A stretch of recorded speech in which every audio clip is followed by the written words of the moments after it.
Hey everybody, this is Carl from Carl's Opinion. How you doing tonight? Boom. All right, let's cut that off. All right, very good. Anyway, hey, we started a little earlier and then had to cut off. Had some issues I had to take care of over here, so we had to cut it off and bring it on back. Thanks for coming back, guys. I appreciate it.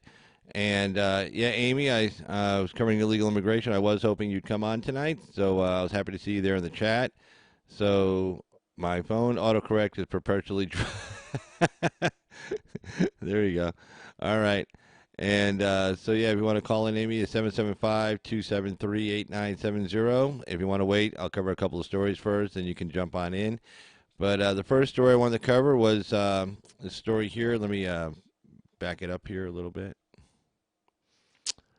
Okay, okay, this is from the Center for Immigration Studies, and this is regarding the relationship between homicide rates in Central America and illegal border crossings.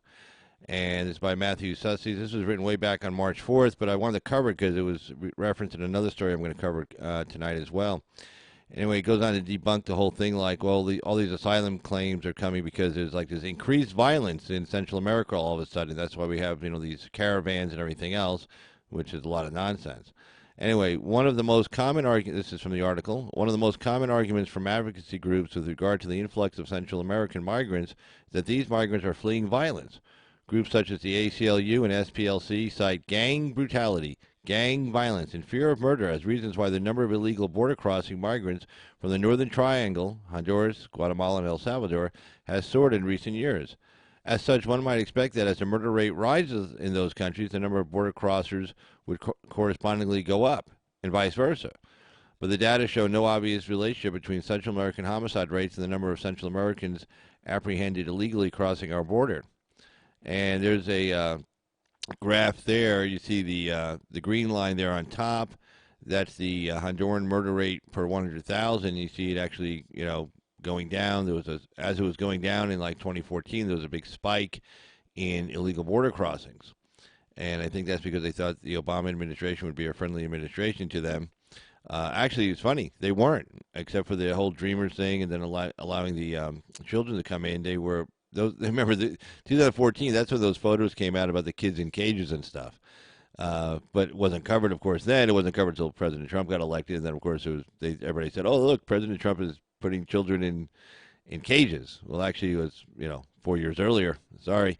But anyway, and so you see there that, the homicide rate is going down and the crossings, kind of unaffected there.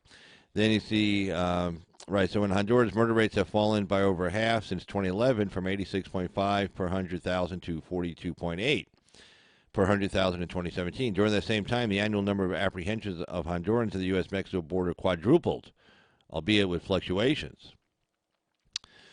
And then they go on to Guatemala. Guatemala saw a very similar trend with murder rates falling from 38.6 per 100,000 to 19 per 100,000, about half, between 2011 and 2017. At the same time, the annual number of Guatemalan apprehensions more than tripled, from approximately 18,000 to 66,000. So this whole asylum claim thing is actually just a bunch of nonsense. Not true. All right, and let's see here. And then you see the graph there. And then El Salvador's murder rate has seen large annual year-to-year swings, as low as 40 per 100,000 in 2013, and then more than doubling to over 100 per 100,000 in 2015. Meanwhile, the number of Salvadoran border apprehensions has risen dramatically, peaking in 2016. There are a range of push and pull factors responsible for migration, and some migrants fleeing violence may well be a legitimate factor. But as far as push factors go, economics is likely more important than fleeing violence, which economics does not get you asylum claims. Okay, because you want to go to a country that is a better place to work and to live than the country you live in. That doesn't get you asylum. That gets you applying for citizenship. That's what that gets you, or crossing illegally. According to a government poll of Guatemalans, 91% are migrating. 91%. This is a poll of Guatemalans. 91% are migrating to the United States for economic reasons, and fewer than 1% say they are fleeing gangs or violence. Think about that. All these people, when they get across the border with their kids, or even without kids, First thing that they're taught to say is, "Oh, I'm seeking asylum, I'm afraid of violence." But when they did a poll of the Guatemalans down in Guatemala, they said 91% said, "Oh no, it's for economic reasons." And only 1% said it's for they're fleeing gangs or violence. So all this stuff at the border when they get across is a bunch of they're just lying, and they're taught to lie because a whole bunch of immigrant right groups from the United States come down there and tell them what to say and give them scripts and everything else. And the governments do the same thing because the government wants to use us as a release valve to to not have to deal with their own populations and their own corruption and their governments and their own socialistic ways. As for the pull factors, loopholes in our asylum laws create strong incentives for migrants to come to the United States, especially with their families. The Flores is a Ninth Circuit Court of Appeals case. The Flores Settlement Agreement, for example, requires that minors be released from detention after 20 days. Credible fear standards ensure that aliens can simply tell asylum officers, and the credible fear standard, that's like the standard they use is it a credible fear? Well, if you're taught what to say, then it meets that criteria to initially get you in the door, and then to set a hearing, which of course then it's set like 2 years out because there's a 900,000 person backlog, and then of course you're out. The next hearing date is set like 2 years away, and nobody shows up. Credible fear standards ensure that aliens can simply tell asylum officers that they fear persecution in their home countries in order to avoid deportation. And the Trafficking Victims Protection Reauthorization Act of 2008 ensures that unaccompanied children from Central America are transferred to HHS custody within 72 hours. Despite what advocacy groups will tell you, these cracks in our asylum laws create far stronger incentives for Central Americans to travel to our southern border than fear of violence. And then let's get to another story here. This is from immigrationreform.com. This was from today, in fact, May 17th. This talks about, the whole thing about, well, climate change is causing, here, hold on, let me get this out of there. This about climate change is causing these farmers to move out of, Central America to move to the United States because climate change is, destroying the crops and they can't grow food and everything else.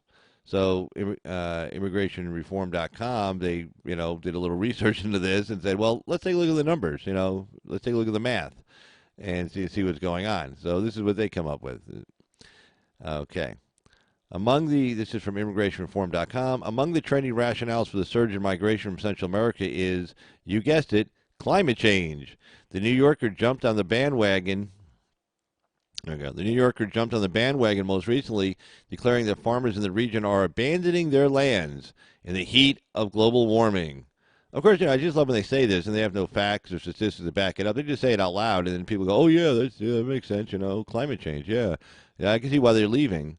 It's like, it's called, climate change affects the whole world. It's like, I guess we're doing fine here. It's climate change isn't affecting us, although over here AOC and everybody else is affecting us. So why are you leaving one bad area to go to another?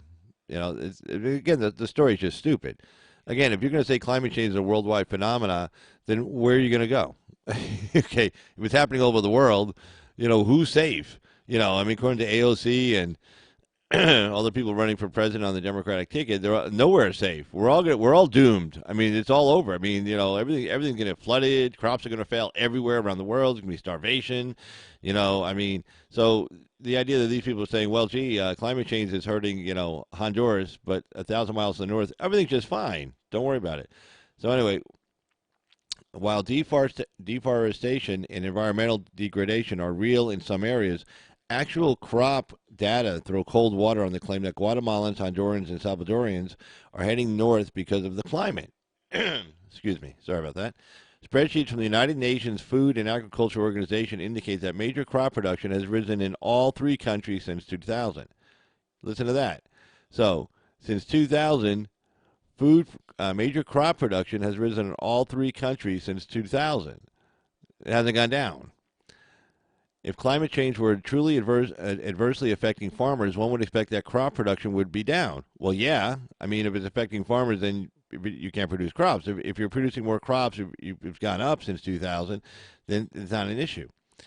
Okay, and they're going to say, no, it's not, observes Matthew Suss of the Center for Immigration Studies. Without getting too deep into the furrows, see Suss's detailed report here, which we're not going to take a look at real quick. It seems fair to conclude that robust farm gains are not driving people out of these largely agrarian countries. In other words, the farm production is going up. So these people aren't saying, "Oh, gee, farm production is going up, time to go." No, who the hell would say that?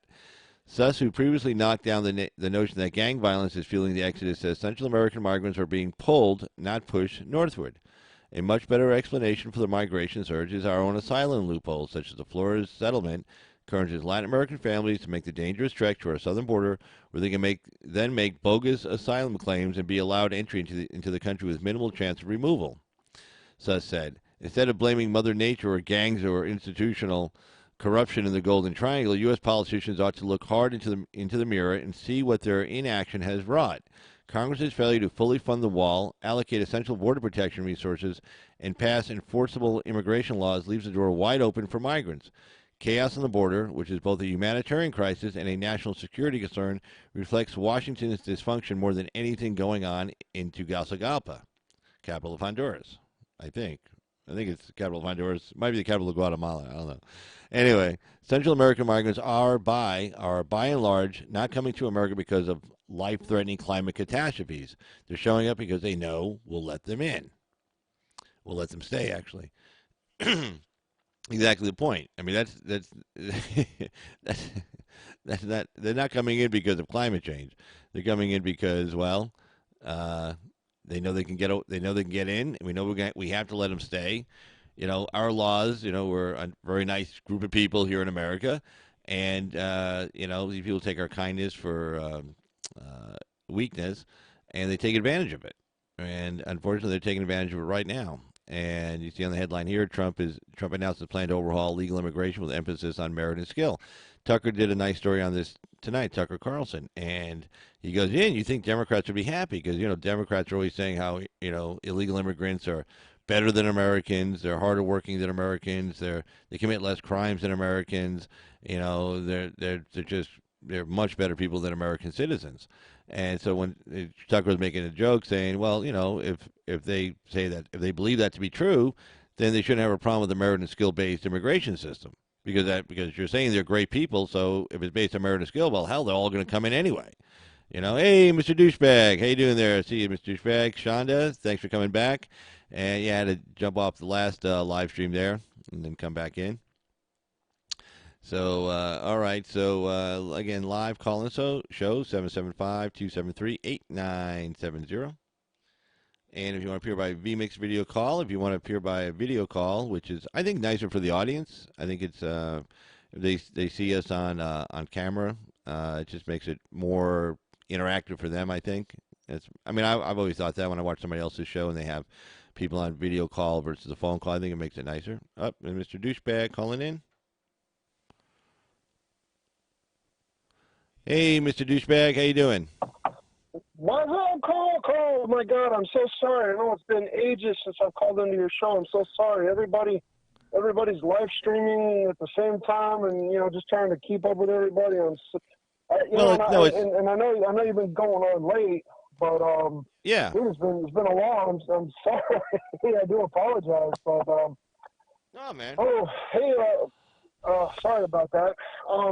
But yeah, you know, this whole thing is getting crazy, and you know what they're doing? They're trying to mess with the Electoral College. You know, yeah. they're literally trying to screw with the electoral. Excuse my language, but you know, they're literally trying to mess with the Electoral College. You know, because and it's funny because you know these activist judges that right now you're starting to see things pick up. You know. You got, you know, like how we talked before, you got these globalists who they're getting old and they want to see their new world order, you know, their vision of the world happen before they go wherever they're going, you know what I mean? Right, and, right. It's like, you know, Trump is fighting this full steam ahead, you know, and I'll tell you what, I think people are waking up a little bit. One of my friends was, you know, he's coming to me and he's asking me questions and I'm, you know, hey, I'm giving you the truth, you know, these are the facts, you know, and I tell him, look, bro, you gotta, you know, I don't tell you what to think. You know, when you go to the polls, you vote your conscience. You vote what you think is best. You know what I'm saying? I'm not lying to him or anything like that, you know. Right. But it's like his eyes are starting to open a little bit, you know, and I think that's happening all across the country. You know, people are starting to, you know, wake up a little bit. That's a good thing. No, that is a good thing. You totally know? Agree. Yeah. Yeah. You so know? no, I mean, and go ahead. Mm-hmm. Oh no, go ahead, go ahead. I'm just going to say, I think with the economy doing as well as doing as well as it's doing right now, and the Mueller Mhm, report, and then you got guys like Nadler and Schiff, kind of talking really foolish and kind of overreaching. mhm, I think a lot of American people are yeah, starting to say, well, things are actually pretty good. Or generally, even to get yeah, reelected, generally people just have to say, well, things aren't that bad. Because it's like, yeah, why are we going to yeah, change horses in midstream? But things are yeah, going really good right now, and they can see mhm, progress getting made, and things are picking up. And I think by next year, all the things he's been doing since he got inaugurated are going to really be hitting on mhm, full cylinders, because then it'll be 3 full years as we go into the election, that all these mhm, deregulations, the tax cuts, it'll be a second year with people mhm, with lower taxes. They'll see they'll yeah, understand their paychecks are a little higher. They have more money to yeah, spend. I think going into the reelection, Democrats have a real hard time, just because the yeah, economy is doing good and it's pretty safe out there in the world. North Korea did that little missile shooting yeah, thing just because the Chinese asked them to help them with the trade issue. Everybody saw through it. mhm, Nobody bought it, and yeah, yeah, so I mean things are going really good right now. yeah, yeah. Well, you know what it is, and I know I say this all the time, but the globalists aren't letting the Democrats run on anything. You know what's funny? You have, I'm not going to say Pelosi, but Schumer, right? Schumer's, Schumer. We all know what Schumer, but I bet you anything, Schumer quietly agrees with everything Trump is doing. He may not come out and say it, but he quietly agrees with what Trump is doing. But again, he's in that stranglehold the same way all the other Democrats are in the stranglehold, because they have been, they fear their globalist masters more than they do the American people. That much is obvious by their actions and by the way they're doing things. You know what I'm saying? Right, And it's like this is what happens when you act like people aren't awake and people aren't paying attention, and they slipped up big time. They slipped up big time because no one would have ever foreseen Trump getting elected. you know the right. racism narrative doesn't really work anymore. No, that's kind of falling The apart. Yeah, that's kind of Yeah, falling apart. you know and look at what's happening with I haven't read much about it, but I guess Candace Owens is had a what is it what I think American Joe was talking about it today, was her, what is it, her Facebook account was suspended, but then it Oh, got really? brought back up. I think so. I want to say Joe was I think American Joe was talking about that today. I could be wrong on that, Okay. but there was something. Hold on, let me see if I can find that real quick. I'm sorry. See if I Well, can just go to real her quick. Facebook page, see if it's still up. Uh, Yeah, go to her Facebook I page. think um let me see. Let me get my PC up here real quick. Yeah, I mean, I shut down my Facebook account, Uh, you know, months and months yeah. ago. Uh-huh. It's funny though. The thing about Facebook, Yeah. when you want to like turn Mhm. it off, like not be part of it anymore, they say, okay, Uh-huh. it'll be shut down in 30 days because they've already sold the advertising for the next month. So they count on your Mhm. numbers being on. So even if you want to like get Mhm. off Facebook, it takes 30 days before they'll Mhm. let you out. It really Yeah. sucks. Mhm. And then if you log Yeah. back in I, that next 30 days, the clock starts ticking mhm. again. So you got to be really careful, Yeah. not to Yeah. log back in once you Oh go wow. off. I can't. Mhm. I can't find the article. I think Joe was. I want to say Joe was talking about it today. I believe. I could be wrong on that, but I think he was. Um. He. I want to say Joe was talking about it today, but I could be wrong on that. Well, don't worry. Well, it's okay. Um. We'll find out if she's on. Uh, If anybody's on Facebook, um. okay, if anybody's on Facebook, Mhm. everybody has a Facebook account, just check to see if Candace Mhm. Owens is still on. If she is, just put in the chat Yeah. and say, hey, she's Mhm. still on, she's off. Or Mhm. if she was suspended and came back on, she'll mention that in her Facebook Mhm. post. She'll say, Yeah. hey, I'm back Cause on. she's got a You know, big. Yeah. Mhm. Oh, Carl, real quick, shout out to Shauna, graphic designer. She's a wonderful patriot and a great oh, yeah. supporter of conservative content creators. A really, really great patriot. Yeah, no, I saw Shonda's her in the been chat on here a earlier. bunch. Yeah, she's real Yeah, good. yeah, yeah. She's Everybody, get over to her YouTube page. She's got some really, really good videos. Yeah, she's She's afraid got to some call really in. good She's AOC afraid to names. call in on my site. Huh? She's afraid to call in on Oh, my really? site. I don't know. Oh, I think you set the Shonda, bar. You set the bar really high. Carl's a great guy to. Uh, No, you set the. Yeah, no, you set the Shonda. bar really Oh, high. go ahead. Yeah. Oh, no, I was going to say that, Shonda, call in, talk to Carl. He's a great guy. He has a lot of knowledge of what's going on, and it's cool if you don't know something, Carl can explain it to you. He'd be more than happy to explain it to you. Carl's explained a lot of things to me that I never knew. Well, hell, you've explained a lot of things to me Uh, I didn't know. Well, that's the point. That's the point of these kind of shows. mm-hmm. Like, you know shit, Yeah. I don't know. I know shit, you don't know, and we exchange ideas. Mm-hmm. That's the whole point. Yeah. I mean, none of us can know everything. That's why we got to share each other's opinions. That's the whole point. Yeah. And that's a good thing. Yeah. We learn that way. Yeah. Yeah. And I think what is it? Oh God, what was it? What was his name? It's funny because like a lot of some of the it's like Maxine Waters. She's been quiet lately, and Pelosi's been quiet lately. I mean, it seems like all these Democrats have been quiet lately. And well, there's a little flare up with Waters. A little flare up with Waters in her committee because she kind of shut down a couple of Republicans. She just banged the gavel and closed the hearing down before they got to speak, and they were kind of pissed off about that. The problem is she really doesn't know what she's doing on that committee as far as being a chairman. She doesn't really know the procedural rules, and so when she doesn't want to look stupid, so she just acts mean and says, "Oh, F you, everybody, I'm gone," because she doesn't really know what to do. Her staff. I don't know who her staff is, but they give you staff to explain all that shit to you. Because when you get to Congress, you don't know all that stuff. You're not supposed to. But you got these professional staffers. So I don't know who she hired or who she didn't, but somebody's not giving her good advice, or she's not listening, or she doesn't care. I don't know. Well, I think what she was going to do, I haven't seen her do it, but because now she's the head of the finance committee, and I thought she was going to probably start harassing some of these people, like, some of the regulations that Trump had rolled back on. I thought maybe she was going to start harassing some of these bankers that, lend to companies so they can start businesses. You know what I mean? Yeah. Like, company, you know what I mean? But right. I haven't seen that happen so far. I mean, maybe, that's probably a smart move on her part, for once she's doing something, because, she can like, say you got banks that are lending to mom and pop businesses, right? She could probably, she could probably call in those CEOs and like, well, why are you doing this? You know what I'm saying?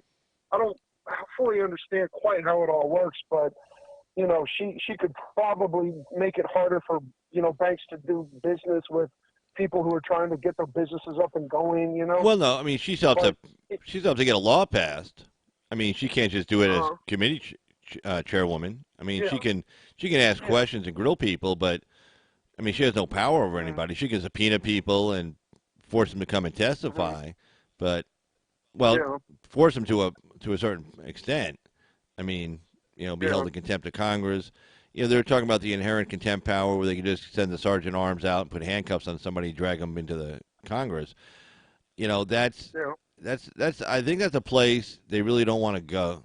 I mean, really don't want to go. Yeah. I mean, once they start down that path, that can be used by, the Senate will say, well, good, we want to get, these people here. We're going to just go handcuff them and bring them in here.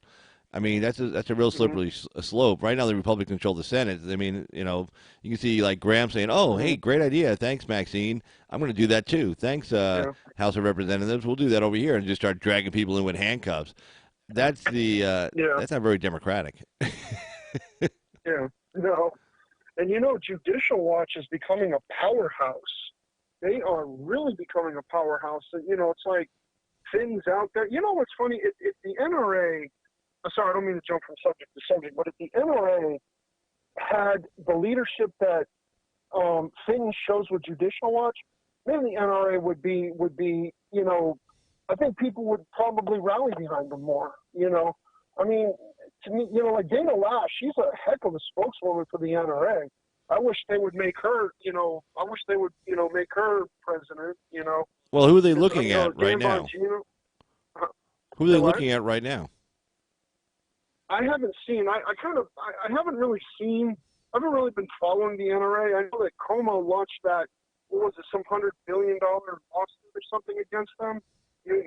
But they make it out like the NRA is going to shut their doors, and I haven't really heard that they're going to. But they may have to change how they do business with people, from what I understand.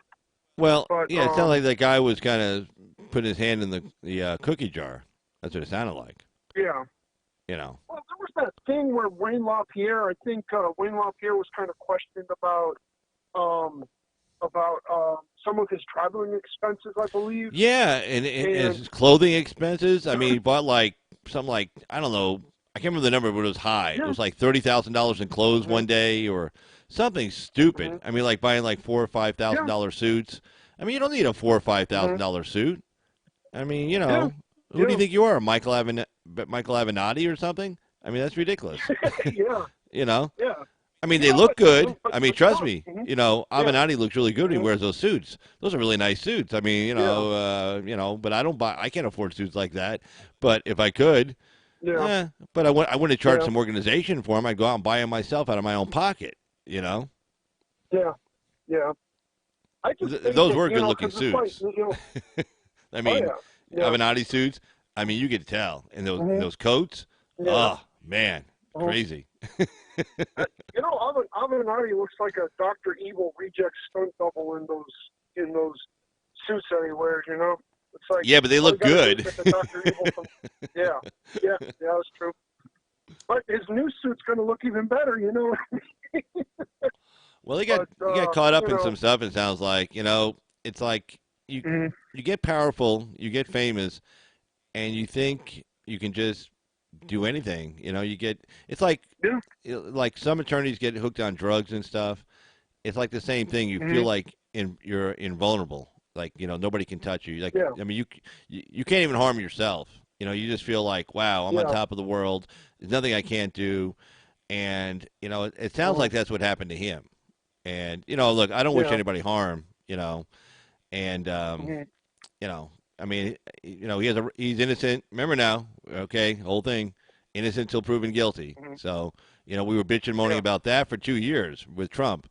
So Yeah. it's the Mhm. same standard applies to everybody. We got to remember Mhm. that we're Yeah. we're conservatives. We believe Oh, in the yeah. Constitution. Liberals don't. Yeah. We do. So Yeah. hey, he'll give it a fight. They'll have to prove their case against him Mhm. beyond a reasonable doubt, just like they would have had to do Yeah. with Trump. They couldn't with Trump. The system worked to a certain extent with Yeah. Trump. They didn't just say, Mhm. "Oh, we're going to indict him" or anything. Even Mueller was like, and Mueller Mhm. wanted to, but the system's in Yeah. place so that he wasn't Mhm. able to. The system held Mueller back. Yeah. Mueller didn't hold Mueller back. The system held him back, Yeah. and it's a great system, Well, he the was. best system in the whole damn world. Yeah. It's awesome. Yeah. And Mueller, he was actually, he was stalling for time, hoping that these Democrats could take the House and Senate, which because if the Democrats had taken the Senate, Trump would be in a different position right now. Because Mueller probably would have, whatever Mueller had reported, probably would have, they would have probably had the votes to get Trump out of office had the Democrats taken the Senate, because you would have had those rhino Republicans side with the Democrats. You probably would have also had, his family harassed and targeted all the time, even more so now than they have been. It's like right now Mueller's now the left hates Mueller. The left just despises Mueller. Mueller probably regrets taking on, this special counsel case that they, I think, didn't he? No, he was hired by Trump, wasn't he? Mueller? Mueller, or was he hired by the? Yeah, wasn't No, he? no, He was no, hired no. by Mueller wanted Comey's job, and Comey brought him into the Oval Office Oh. to meet with Trump, and Trump turned him Uh-huh. down. See, that's why Mueller was kind of like pissed off at Trump. One, he fired his best friend, James Comey, and two, he wouldn't hire him. Yeah. Because Comey goes, well, since you're Uh-huh. firing me, why don't you hire this guy? Mm-hmm. And Trump said, no thanks. Mm-hmm. Did you see that? Who's that reporter that was harassing Mueller when Mueller was trying to go to his car? The guy wasn't one of those Communist News Network reporters? that I can't put the remember which microphone in his network. It might have been face. And, CNN. It might have been CNN. yeah, But yeah, that's just rude. CNN is a That's just rude. joke. The guy's going to Easter Yeah, Sunday services with his family. I mean, yeah. leave the guy alone. Mm-hmm. He didn't give you the answer you wanted, Mm-hmm. but hell, you Mm-hmm. can't fault him for not being thorough. Shit, No, yeah, 448-page report. yeah, I mean, I yeah. read that damn thing. I didn't read like every single case and everything, but I went through that. That was as detailed and thorough as you can get. I disagree with a lot of his conclusions, Yeah. but I Mm-hmm. mean, you can't argue the man wasn't thorough. So if you're mad at him, what are Yeah. you mad at him for? I mean, he did his job. You know, Yep. Yeah. so leave the guy Well, alone. it's like it's like right now. It's like right now. I don't know if you saw that Douglas Ducote video today, where he was talking about, he was talking about like, who's that reporter that, what was her name? The reporter from the UK. I mean, right now they're having a hard time in the UK. I mean, you can't even speak out against anything. It's like Oh they're yeah, trying they to don't. Yeah, overturn they don't have a Brexit. First Amendment. They don't have a First Amendment there. Yeah, Yeah. yeah.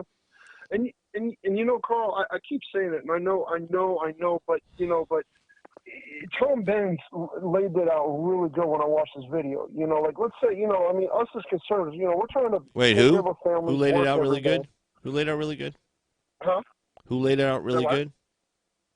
Oh, Tom Benz. I saw a video of his a while back. I don't know if you know who he is. I think it's Tom Binz. Tom Benz. He's another YouTuber that Okay. I comment on his videos whenever he releases one. But he was talking about how the left, is the left really ready to deal with what comes? I mean, yeah, okay, a lot of people on the left know that we have day-to-day lives, and we have things that we're doing. We're trying to get by, feed our families, take care of our families. But what happens when you take that away? What happens when you've got nothing left because people are trying to destroy your life because you disagree with their opinion? So, but because there's the old saying, don't go into someone's house unless you're picking a fight. And is the left really are they prepared to deal with what could come if they keep pushing this ideology of open borders and socialism and how we It's need politics. Relax. It's politics. Uh-huh. Okay. Yeah. It's always politics. Okay. We push things. They push things. They still have to get through the system to get it done. Okay. Yeah. They want to push open borders. Well, let's see that vote on that. Okay. It's not going to go through. Yeah. All right. So Yeah. I mean, look, 2020 is a big year. Now here's the deal. If we don't go out and vote, and they get a president, and they pick up maybe the Senate, they'll get all these things through. And that's called democracy. That's the representative democracy we have. That's our republic. So elections matter. We've been saying that with the appointment of Supreme Court justices. Oh, you shouldn't have appointed Gorsuch. Oh, you shouldn't have appointed Kavanaugh. Well, F you. Elections matter. Well, if they win in 2020 and they push all this crap through, they're going to look right back at us and say, hey, elections matter. Where were you? Yeah. I'm not seeing the enthusiasm out there.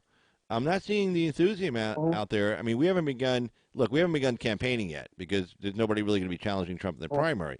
So I get it. There's more enthusiasm on the Democratic side because a lot of the candidates have announced, and they're out there campaigning, and they're giving town halls and press conferences and blah, blah, blah. And the first debates start like in a month and a half, 2 months. So I understand, right, they're more enthusiastic.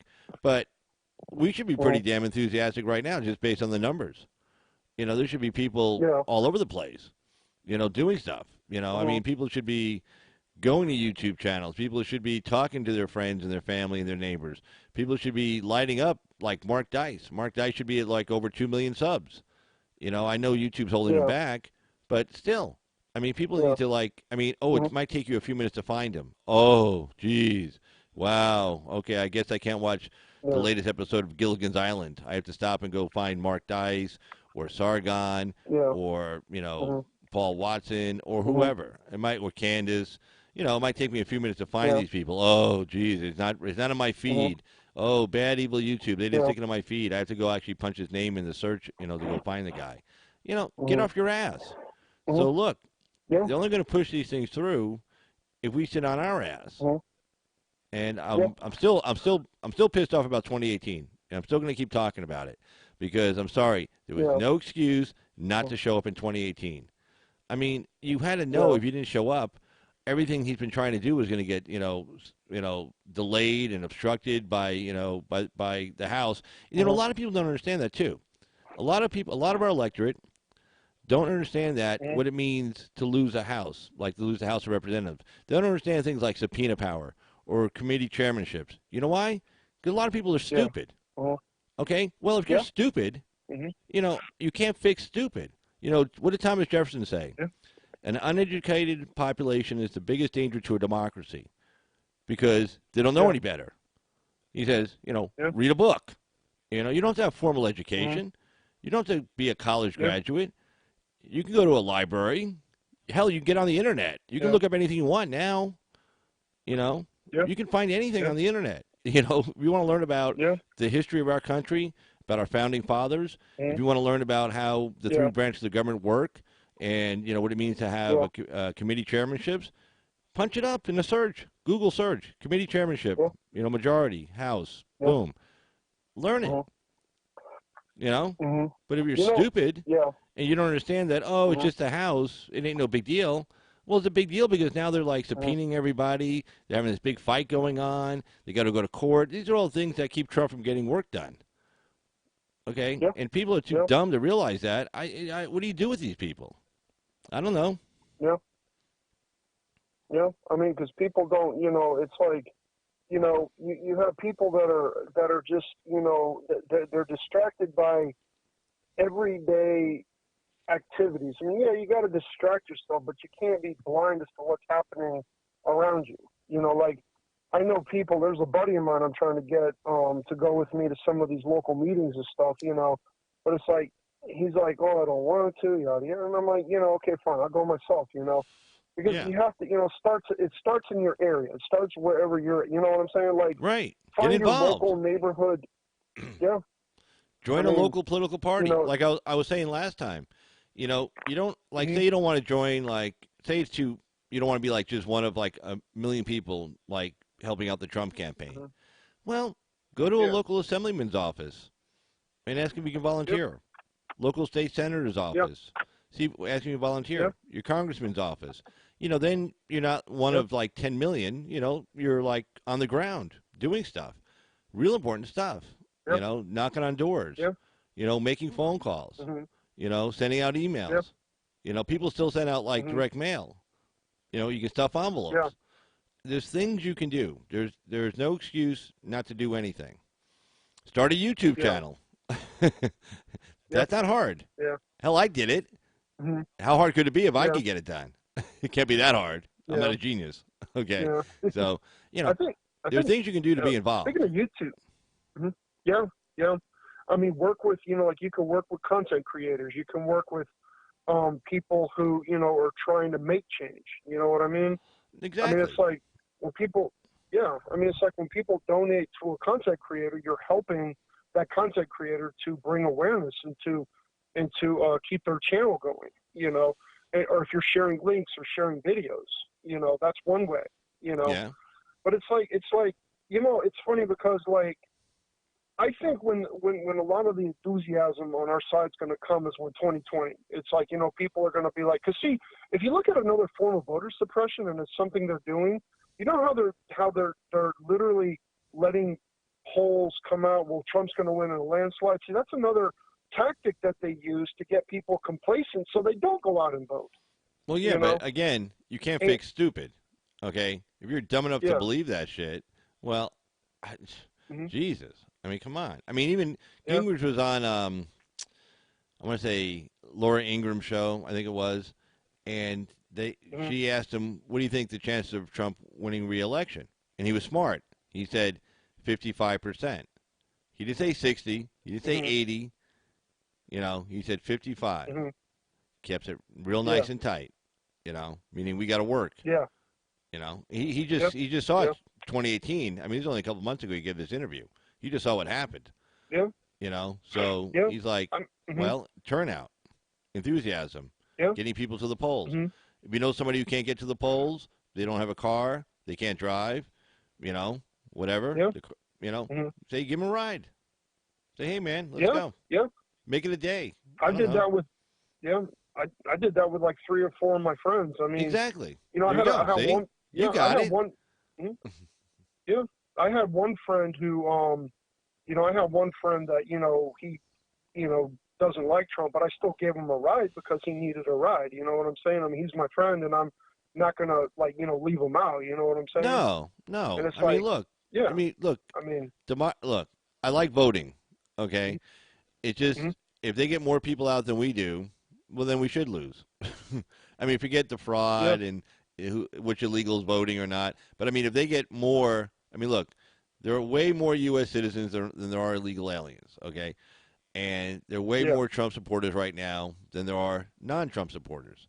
So the trick is, yeah, we can't do like the Bart Simpson, episode where everybody's saying, "Yay, Bart, you're going to win," and they're all outside partying, and then meanwhile nobody went in to vote for Bart to be student yeah, president, and Bart lost. yeah, So, you know, hmm, if there are more Trump supporters out there than not Trump supporters right now. yeah, I mean, if he's at a hmm, hard 45, okay, he's over hmm, 50. So that means we yeah, should win. But we got to go out hmm, and vote. Otherwise, we all yeah, lose. definitely. And then all the shit Oh you're yeah, talking about oh yeah, happening, that will happen. They'll hmm, push it through. yeah, They'll start doing yeah, regulations. They'll start trying to get back the tax cuts, and even just the talk of it. Saying, "Oh, we want to repeal this. We want to add more regulations. We want to repeal tax cuts." Just the talk of that will slow hmm, down for investment into this country, both U.S. investment yeah, coming from offshore and foreign investment. Okay, it'll slow it down, yeah, and the economy will go to shit. yeah, People will get unemployed. Families have to leave their homes. Kids have to leave their yeah, schools. So hmm, we can't let them take the White House or the Senate, and yeah, we really need to get the House yeah, back so we get something done. yeah. We do. Yeah. So I just I think mean, that mhm. A lot of people believe. It's funny. There's a lot of talk too, but I mean, I don't know if it how I guess I don't know how true it would be, but they say in the next 15, what is it, 10? I've heard numbers like up to 10 to 15, 20 years that a lot of people believe the GOP is going to be phased out of existence, but that doesn't mean phased out of wait, how existence many means years? disappear. How many years? Well, I've heard numbers. I've heard numbers say that the Republican Party. Yeah. I've heard people say like 10 years, 15 years, 20 years. Because like some areas you don't even get to vote on a Republican candidate. Like in California. In some districts. It's Well, all yeah, like no. If it's they all like take what they do is, I mean, you get to vote in the primary, but right, they take the two highest vote totals. So basically, Republican doesn't even end up on the general election. But well, no, yeah, no. I mean, again, we, we can't yell about sovereign immunity for states and then bitch and moan when one state becomes, heavy Democrat. Okay, I mean yeah, that's hmm, you know, you can't say well states have rights and then say well except for California, you know, yeah, hmm, we're all we're all yeah, in. So yeah, you know, I mean yeah, if California wants to go left and that's what the citizens of that state want, that's what they want, hmm, and we have to respect yeah, each state. Otherwise, you yeah, might as well start calling for electing presidents by popular vote and by yeah, changing how many senators each state get and make it by population. But we want to yeah, respect the hmm, sovereignty of states. Texas, I covered a yeah, story last night about Texas is asserting sovereign immunity against the House of Representatives, saying, "Hey, we're not cabinet people. We're not agencies. We're a state. Okay, yeah, you can't just subpoena yeah, us and investigate us, and we have to comply. You can't yeah, compel us to do shit. We're a separate sovereign. hmm. Period. Have a nice day." Texas is yeah. Hmm. Texas actually has probably one of the most unique state constitutions in the entire country.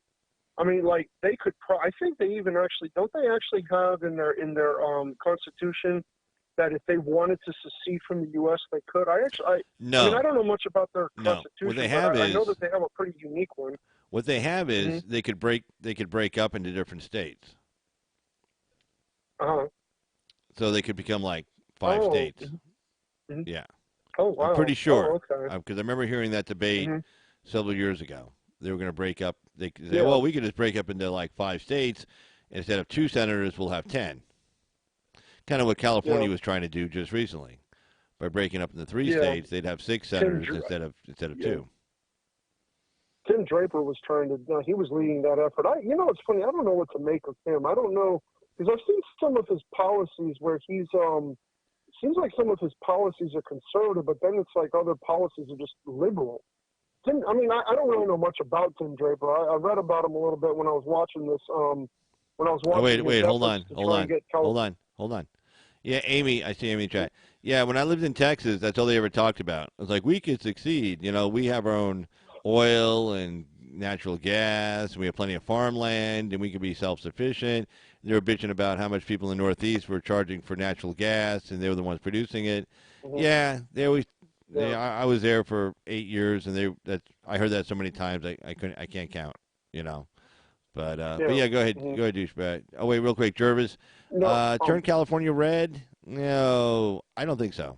No, there's not enough conservatives to turn California red. No, no. Unfortunately, But there's not if the enough Democrats had conservatives their in the state. way, Democrats had their way, and they said we want to elect a president by popular vote, there'd be a lot more Republicans coming out to vote in California than come out right now. You know, Hmm. Yeah.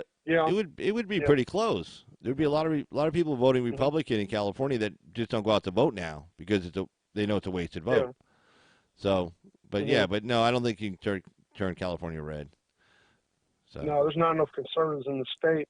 I mean, what's funny when Gavin Newsom, it was interesting because when Gavin Newsom was trying to pass that law for taxing for each text message, I think that was a little bit of a mistake on his part because some people were like, "Wait a minute, why should we be for taxed for every text message we send?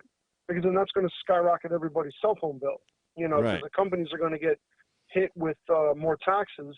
Yeah. And I think, Newsom was smart to back off of that because it was dumb that they tried it, but, Yeah. he didn't pursue it. Well, And some people were like, "Wait a minute." Hmm. I mean, look, they don't have enough money to pay all their bills. Okay, so that and it's bad enough they use the gas tax for the general fund when they should be using that to fix the highways and bridges and the roads and rail lines and stuff. It's bad enough they do that, Yeah. but they don't have enough money to pay for all the people they let in. They're illegal aliens come to our state. We'll pay for your health care. Hmm. I mean, we'll do this for you. Oh, homeless people come here. We'll give you free food, free needles, free whatever. Yeah. They can't afford to pay for everything. The middle class is Yeah. moving out. They're not moving out in droves. Don't be wrong. They're moving out though. Yeah. You know. Hmm. Well, it's like when Trump said that he was going to dump. Like right now, there's not much. I mean, I know there's not much Trump can do, and I think Mexico's starting to, from what I understand, Mexico's starting to intervene more with these caravans. Like turning them away. Making it harder for them to cross their country to get to the U.S. But when you have all these sanctuary cities that, we just want people, to come in. Trump said it perfectly. We can give them I loved how he said it too. We can give them an unlimited supply of beef. that was genius on his part how he said that. Yeah, but, well, the story I covered. Cities are saying. Yeah, there's a story I have up here right here. Mm-hmm. Hold on a sec. Yeah, let me find it. Let me punch it up real quick here. Let's see. Yeah, right here. You'll see it punch up in a second. But yeah, the Trump administration. Let's see, did it get up there yet? Let me see. Yeah, there it is. Nope. There it is. Okay. Trump administration considers flying migrants across country to relieve border crowding. So, yeah, he's already considering doing that. Basically, and it's not so much in your face, kind of like, oh, you want them, you got them, but it's not fair to these border towns like El Paso, No. Tucson, Las Cruces, Mhm. that when they Yeah. release these people, there's only so many aid groups in those cities to take these people in. So inevitably, some of these people Mhm. just end up on the streets or just being absorbed into local Yeah. neighborhoods, Spanish-speaking neighborhoods. Well, Yeah. it's not fair to these cities. So he's saying, look, Mhm. if we got this problem, forget who caused it, but we need to kind of like I was saying, Obama said, spread the wealth. Well, Trump's saying like, look, this is Mhm. a national crisis. We got to spread the pain. So other cities are going to Yep. have to pick this up a little bit themselves. Now, if it causes Yeah. other cities to get ticked off, I think there's a story here about I think it's Miami or something. Can't remember. Mhm. As far as how many shelters do they have? Well, here, let me just scroll down and take a look at it real quick here. Compare what city they were talking to. Yeah. Here, stay on the phone. Stay on the phone real quick. The Trump Yeah. administration No, may I'm here. begin. I'm here. Yeah, stay on the phone. Hold on. Trump administration may begin flying asylum-seeking families at the southern border across the country to have their initial claims processed, CBP officials said Friday. For months, immigration authorities have been shuttling newly arrested migrants, mostly families and children from Guatemala, Honduras, and El Salvador, between border stations as facilities have become overwhelmed. Now plans are being laid for air transportation of parents and children out of overcrowded stations to other locations in the United States, including northern and coastal states, with Border Patrol officers that have capacity. In other words, what they're saying is we can send them to other cities where we have Border Patrol agents where they and facilities that are not overwhelmed. So we're going to try to spread it out. And they say Border Patrol officials have flown nearly 1,000 migrants from overcrowded processing centers and stations in the Rio Grande Valley to nearby Del Rio in San Diego since last Friday. And a private contracted flight has cost between $21,000 and $65,000 each and carry a max of 135. Here it is. Mark Bogan, the mayor of Broward County in South Florida, said Friday that he was told by local law enforcement who expect as many as 135 migrants to be flown to the area. And Bogan said Broward County doesn't have the resources to manage such an influx and that its shelters are already crowded with homeless local residents. We don't know if these are seniors Yeah. or kids, et cetera, et cetera, et cetera. So, I mean, that's what's kind of Mhm. going on right now. Let me get back over here. Yeah. So, I mean, yeah, Miami's always been a. Mhm. I mean, Oh that's no, go what's ahead. going on right now.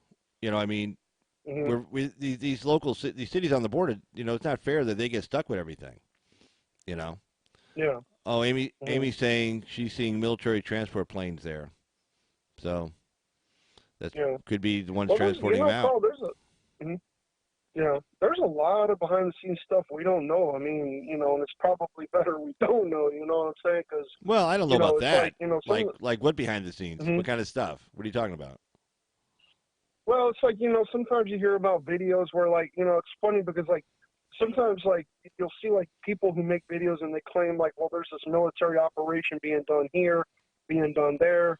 And it's like, you know, is it like a military training exercise or is it like, some kind of a raid? And it's like, I mean, yeah, it's like conspiracy theory type stuff. Well, You know what yeah. I'm I saying? mean, there's always I look. mean, I mean, look. It's fun. It's good gossip. Okay, but it's National mhm, Enquirer stuff. I mean, if you enjoy that, you probably also like watching Night Court. Okay, I mhm, mean, mhm, pick a reality show. Okay, I mean, it's yeah, fun. Look, I enjoy reading some of this mhm, shit too. Don't get me wrong. I find it mhm, funny, but I don't yeah, take it for real. mhm, I mean, look, trying to keep a secret mhm, in D.C. at uh-huh, the Pentagon trying to keep a yeah. secret. Jesus, Mhm. God. I mean, they have so Yeah, many stringent yeah, that's true. rules where generals in the Pentagon Mhm. don't even know what's going on. I mean, like the Osama bin Yeah. Laden raid. There were generals in the Pentagon didn't even know that Mhm. was happening. Why? Because they know that place leaks like a sieve. So I Yeah. mean, if there's like these secret Mhm. military operations going on, and people getting hauled away to FEMA camps and stuff, trust me, we would know Mhm. about it because somebody's going to tell that story. Yeah. Trust. Yeah. Well, it's like you hear like like somebody like it's like you hear people like I've seen comments and things like that and videos like, well, Gitmo's getting renovated because they're going to send the cabal there, and I'm like, no one in the cabal is going to jail. At the very least, the only thing Trump can really do is just reverse the things that Obama has done to destroy our country. That's really all that Well, no, but can that be that one done right U.S. now. attorney in Connecticut, I mean, Hmm. he's supposed to be some kind of a badass. I covered him this week, and Uh-huh. he has no problem going after anybody. He's gone after FBI people before. He's gone after CIA people before. He plays no favorites. Mhm. That's why Barr picked him, because that guy Yeah. Huber in Utah was Mhm. sitting on his ass for the last 2 years, not doing anything. So he pointed this guy. Mhm. God, I can't remember his name. Damn it! But he pointed this guy, and this guy is supposed to be some kind of a hard Mhm. ass. Like he was the guy in the movie with Johnny Depp on that Irish guy up in Boston, and he's the guy who shows up near the Oh, end. What's that? Whitey Bulger. not the Boondock Saints, right? No, Oh Whitey yeah, but yeah, Bulger. Whitey Bulger. Whitey Oh, Bulger. okay, yeah. Yeah, Johnny Depp played Oh, a okay, Whitey yeah. Bulger. Yeah, and the prosecutor at the Mhm. end who shows up and one FBI agent is trying to make like small talk with him, like, hey, we get Mhm. together and hey, and the prosecutor was like, that was that guy. That's the guy Mhm. that that Oh actor was really? playing Oh this wow. guy, the guy that Barge is appointed in Mhm. Connecticut to go look at how this whole thing started with the FBI and everything, and CIA and NSA, because Barr brought over Coates from National Mhm. Intelligence, and Yeah. God, that lady's name from the CIA. Brought them both in and says, okay, Mhm. I want you guys to look at your own departments and see what you can get as to what happened, because the inspector general is coming up with his report in June next month, and so Mhm. that's going to give off a lot of information, and then Barr's going to use that and give it over to this guy in Connecticut, and see where it goes from there. So You really think Clinton's going to go to jail? And I no, mean, no, I I don't see well Obama going to jail. hold it. I don't know if Mhm. anybody's going to jail. I don't know, Mhm. but I know Yeah. this guy's probably going to look. I don't know this guy personally. Probably know he's some corrupt dude, Mhm. but it sounds like he's got somebody on it that's kind of a Mhm. hard ass prosecutor, Yeah. hard ass attorney. I Mhm. like hard ass attorneys. I'm a hard ass attorney, Yeah. okay? And you know, Yeah. so that's good. So if Yeah. maybe Comey didn't do anything wrong, maybe nobody did anything wrong. I don't know, but you know what? Mhm. At least somebody's looking at it Mhm. to find out. Yeah. I like that. You Yeah. know, I'm not saying anybody's gonna get locked I up. And wonder. no, I see some of Mhm. these YouTube sites, and this guy's gonna be in handcuffs. This guy's gonna be in handcuffs, and they're all being sent, like you said, Guantanamo Bay, and all this bullshit. I Mhm. mean, okay, just shut up. You know, let's find Mhm. out. You know, again, we sound like a bunch of leftists. When I hear these people talk, I say, hey, why don't you just join up with AOC? Okay, you sound like her. Yeah. Mhm. Go join that group. We're conservatives. We're Yeah. smart. We're supposed to be the smart ones. Okay, so let's act smart. Mhm. Okay, and let's talk Yeah. smart. Mhm. Let's walk the walk and talk the Yeah. talk. This guy's gonna do an Yeah. investigation. Uh, We'll find out. mhm. We Yeah. don't know. You I know don't who know. doesn't? You know who? Yeah. I think I haven't seen Axel in a while. I think he's streaming off of No, his no, no, no, no, no. other I went on channel. his site yesterday. His main site's going to be Oh. back up Monday. So he's Oh. over. Okay. Yeah. So yeah. Mhm. Yeah. I like Kyle's what is it? Dog Grace Rescue, I think, or Grace website, or not website. I'm sorry, YouTube channel. I think because it features a lot of their dogs on there, doesn't it? If I'm not mistaken. I haven't been on his site, but I was on Axe. Well, Mhm. see what happened. It was funny. Okay, so I'm just Mhm. checking out Axe's site because I was thinking about Mhm. I'm going to go live, but I'm one of Mhm. Axe's OGs. I'm not going to bounce on top of Axe's Mhm. video. You know, that's Mhm. my guy. Yeah. I like Axe. So Mhm. I'm checking his video out, and Yeah. I see he hasn't posted in 4 days. So now I'm worried. Like I Mhm. think maybe something's wrong with him or Kyle. Maybe he got sick. So I called Mhm. him. I called him on his cell. Well, he was Mhm. live. He was live at the time, and Oh wow. he was on with a Skype caller on the other phone, and so Mhm. I didn't know that. So I just started talking. I go, "Hey man, you Yeah. okay? You okay? What's up?" And he's like, Mhm. "Yeah, I'm fine." And I got a strike and all this stuff, and I'm doing this. I'm using my other channel, Uh. and Mhm. so I said, "Oh, good." And he goes, "Yeah, I'm Mhm. on with a Skype caller." And I said, "Wait, you're on right now?" And he goes, "Yeah." I said, "Well, wait, am I Yeah. on?" And he goes, "No, I got you on this phone. I don't have you on live." So I said, "Oh shit! All right, Yeah. man. Later, I'll see you in the chat." So then I went over to the Mhm. chat and I super chatted. In fact, Laura was on there, Laura Sanders. And then when she came on Mhm. my site last night, she goes, "Oh, that was you?" I Mhm. said, "Yeah, that was me." Mhm. I called. I guess they interrupted his live stream, but I was glad to Mhm. see he was okay. I was worried, I mean, Mhm. you, Yeah. I, and several others, we were part of the Axe OG original gangsters, So, Oh yeah. Yeah. I I haven't mean, talked that's to our Axe in a guy. while We though. got It's to hard to back get him up. through. Yeah. So, but Mhm. yeah, but I I think always try not to bounce mhm. on top of him. And so when I saw that he Mhm. went on at 6, I Mhm. figured, well, okay, I'll start at 9:30, and that's 6 p.m. Mhm. my time, West Coast time. And I said, okay, I'll start at 9:30 Mhm. because normally he goes like 3 hours, but sometimes he goes a little over. So I figured, okay, give it an extra half Yeah. hour. And I'll start at 9:30. Mhm. That's why I started Yeah. 9:30. And then there was a guy on Mhm. tonight I like. I was watching O'Shea's channel, and then Alfred Romney went on right after him, and I went over and I was Mhm. chatting on his site, and then I saw what time, I knew what Mhm. time he came on because I went on when he came on, and I'm like, well, shit, Yeah. I don't want to bounce Mhm. on him, so I figured, okay, Yeah. I'll start at 9:30, but then I got screwed up on my end over here. I cut the stream off and then put it back up at 10 because I was on for like about a minute, and then I had to cut it off, so then Yeah. I reset it. Mhm.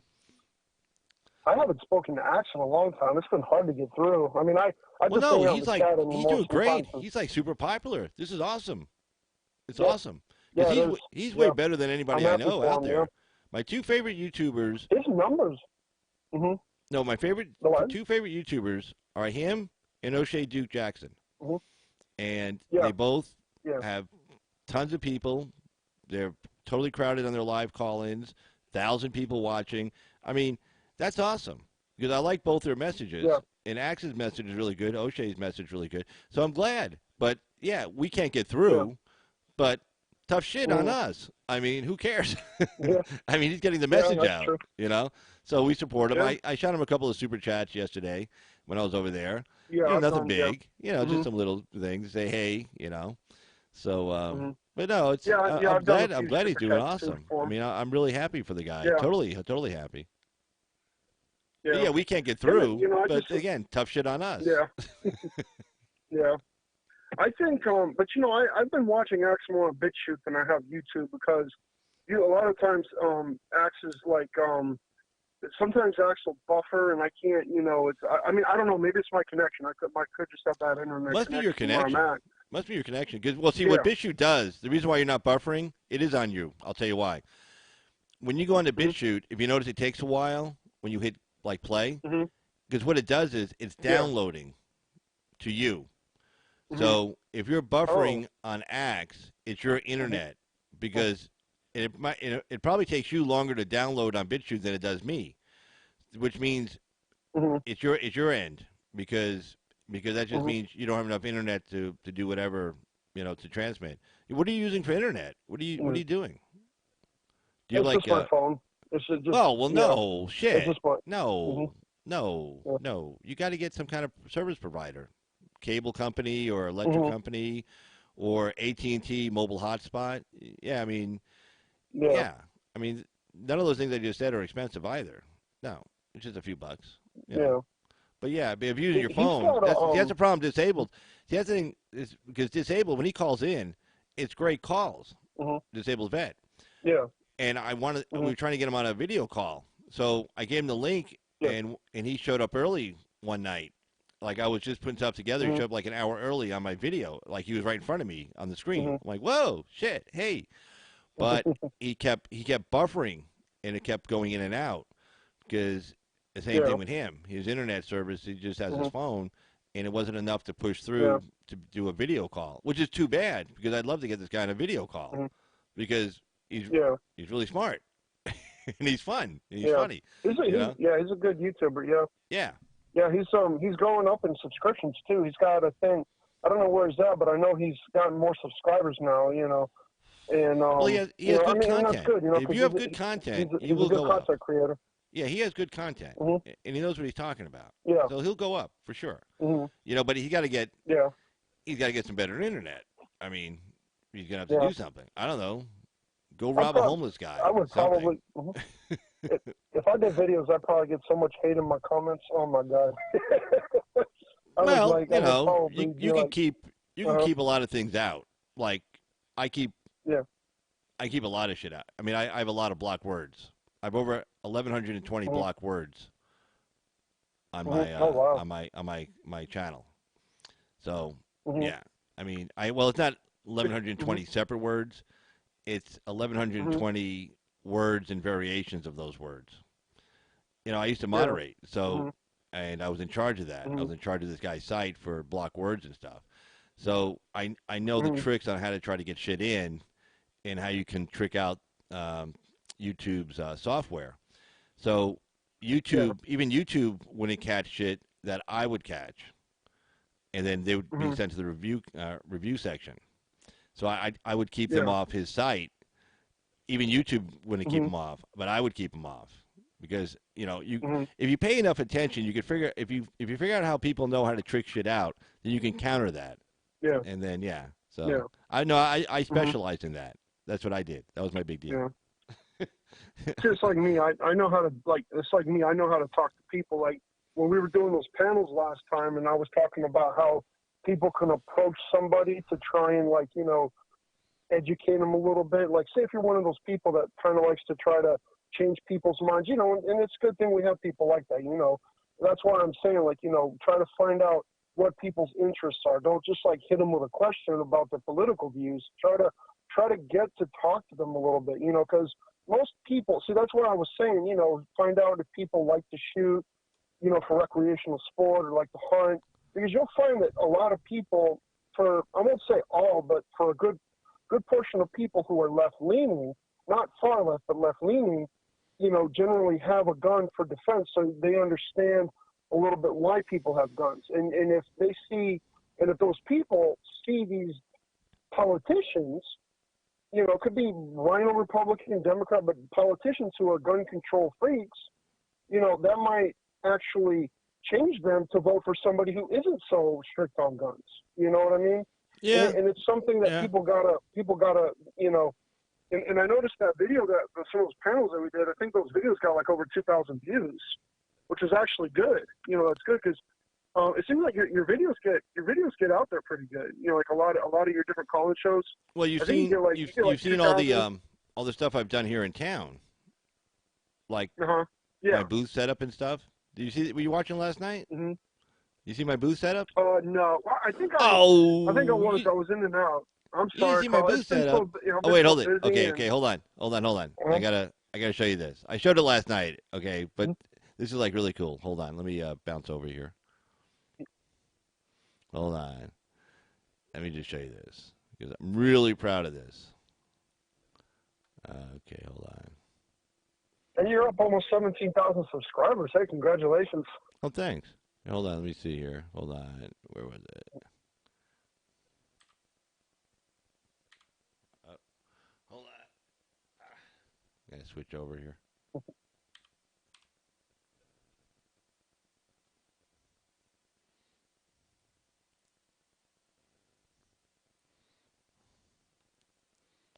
Let's see.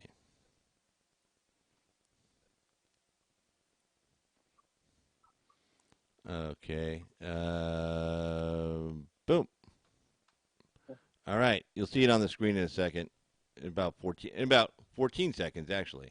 But yeah, I had a two booth setup. I did a 3-day event, the Wild West Extravaganza here in Pahrump. I put a full page newspaper ad in the newspaper advertising it. Before that, I did a 2-day event, the Chili Cook Off, which you saw.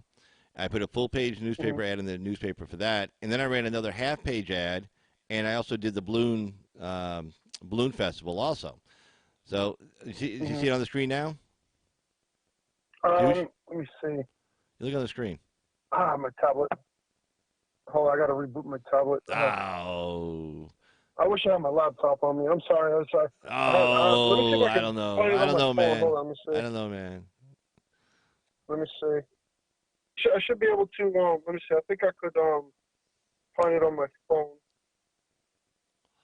And what I did live interviews. And so I advertise. Uh huh. And then plus, I've handed out, Jesus, uh, Mhm. I don't know, 3,000 business cards here in town, So, I mean, Uh huh. just use, like I tell people, you don't depend on just somebody from a thousand miles away. If you live locally, I see it. people know Yeah. you. Oh, do you Mhm. see it now? Mhm. Yeah, I see it. I see it on my phone. Yeah, Isn't that it has cool? the two blue pens. Yeah, Yeah, that's pretty cool. That's awesome. Yeah, yeah. And I was that is I awesome. was I was in the right side, and that's where I had two desktop computers, a laptop computer, three cameras, three microphones, a mixer board, an audio interface, cables, everything, and then the chairs you see there, like you can see through where it says live interviews. That's where people sat and I did live interviews. And then people would come in during the day and I Uh-huh. talked to them. The only thing I was limited by was that YouTube will give you a strike if you play somebody else's music. Okay, well I had a live Yeah. cover band playing, hmm and then I had the rodeo. If you look behind the blue thing, you'll see like a horse back there. If you look between the two canopies, Uh-huh. okay, I had a rodeo, and they were So, playing CDs. So that was like country western music. So I had to kind of work between the live band cover band sets and the rodeo playing the CD music because I couldn't go on with the music in the background because I didn't want to catch a copyright strike from YouTube. So, but other than yeah. that, I had a great time, and I was there every morning. I got there before 6, and I didn't leave till like 10 Uh-huh. o'clock at night, and did it for Oh, three wow. Friday, Saturday, and Sunday. So yeah, and Uh-huh. what? Uh-huh. Yeah. So it's Yeah. fun, No, you know. it looks really. Uh-huh. Yeah, it looks really cool. It looked like you had a good time. I saw part of your balloon event. Yeah, I that was didn't cool. get to see the whole thing. Yeah. Yeah. And Carl, what's interesting about your YouTube channel, people, I know you say like like you can't do it access, but your channel's really fun too. You bring a lot of, you have a lot of creativity. You have a lot of creativity in how you bring the news and how you tell it and how you give your opinion on it. I mean, your channel's really really good. I mean, I'm glad I came across your channel. I don't remember when I came across your channel. I know I've been on for a while, Yeah. but No. Everybody, I look, forget how. we all do it. We all do it a little different. Okay. We all Yeah. have our Mhm. strengths and our weaknesses. Okay. So Yeah. that's fine. I mean, you can't change who you are. Yeah. I mean, I am who I Mhm. mean, mine is, I do more of a sober type of show, but, Mhm. we all do it differently. You know, everybody does it their own Yeah. way. As Mhm. long as you're getting the message out Yeah. there, that's the important part. But you can't change who you are. You Exactly. can't try to be Yeah. something you're not because that comes across as phony. Yeah. Then you sound stupid, Mhm. and you can't fake stupid. Yeah. Yeah. Oh yeah. No, that's definitely. See, it's like people Wait, tell me hold I'm it, a funny Amy. guy, right? Okay. Amy, stop Huh? it. Amy says Carl is famous. Hey. It's like Goofy. people tell me I'm a funny guy, right? Well, see, No, my no, humor is being no, no. based They're on lying to you. They're just trying to make really. you feel good. That's all. Yeah, don't Oh, believe them. everybody knows the great douche. I had a shout out from what was it? I wouldn't say it was a shout out, but they were thanking me for my super chat, and I forget who it was. But there was like a whole bunch of people in the chat, and I'm like, oh my god, they,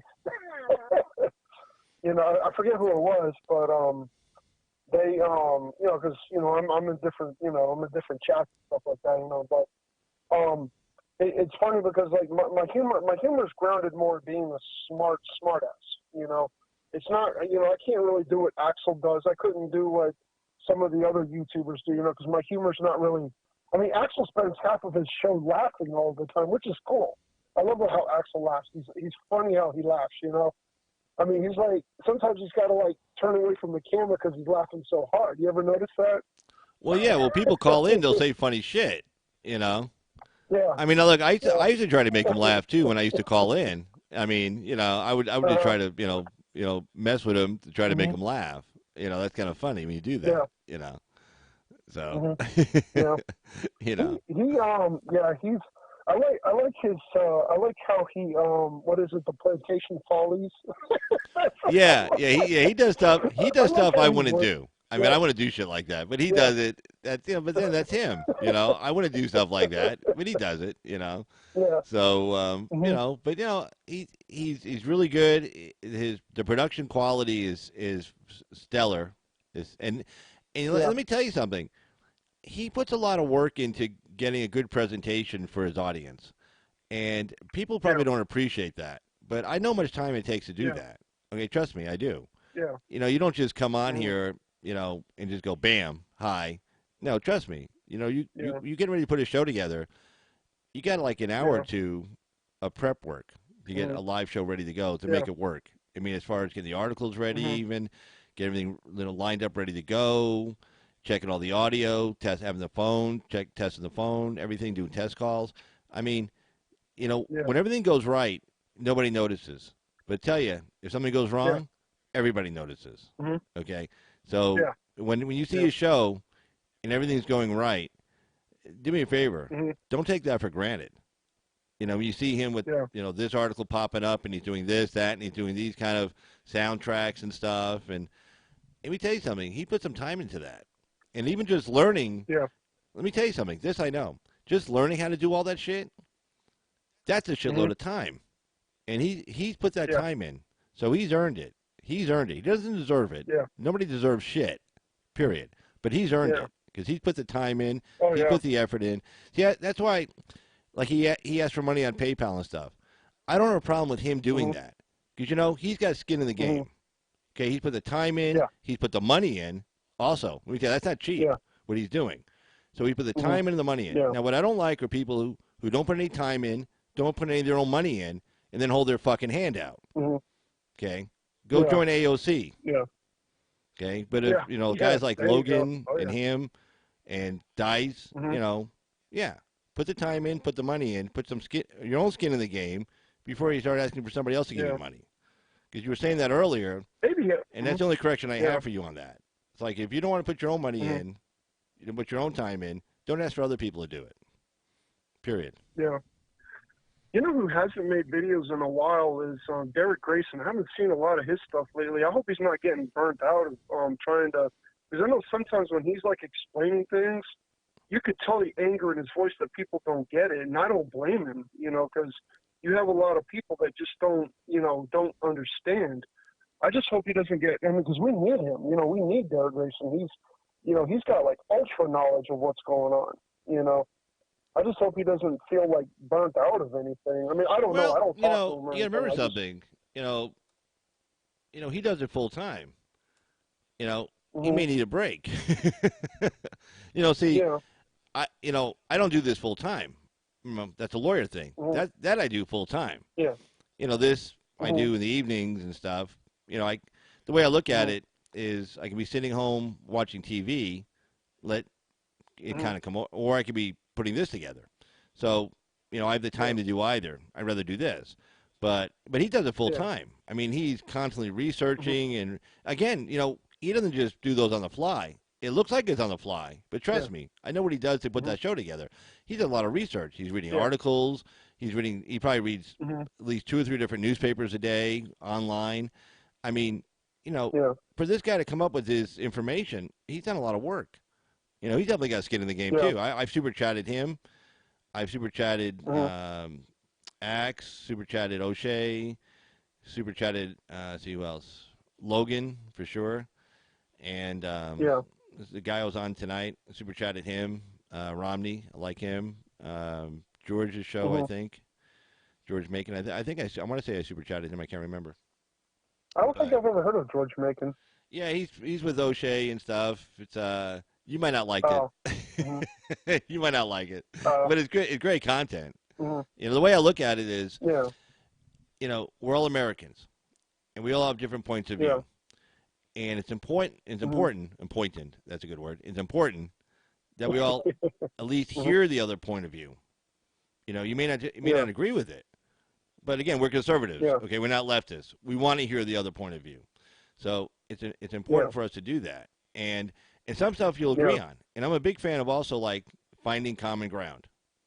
You know, like yeah, I watched O'Shea's site. hmm Probably hmm 75% of the stuff on there I agree with. 25% I vehemently yeah, disagree with. But the other yeah, 75% I agree with. So I like hmm that. Same with an Axe. yeah, Axe isn't my clone. I don't agree with everything he says, hmm but I find common yeah, ground, and I agree with a lot of things he says. I don't think the yeah, Earth is flat. yeah, I think the moon yeah, landing actually took place. We were joking around the one yeah, night when I called in. hmm But yeah,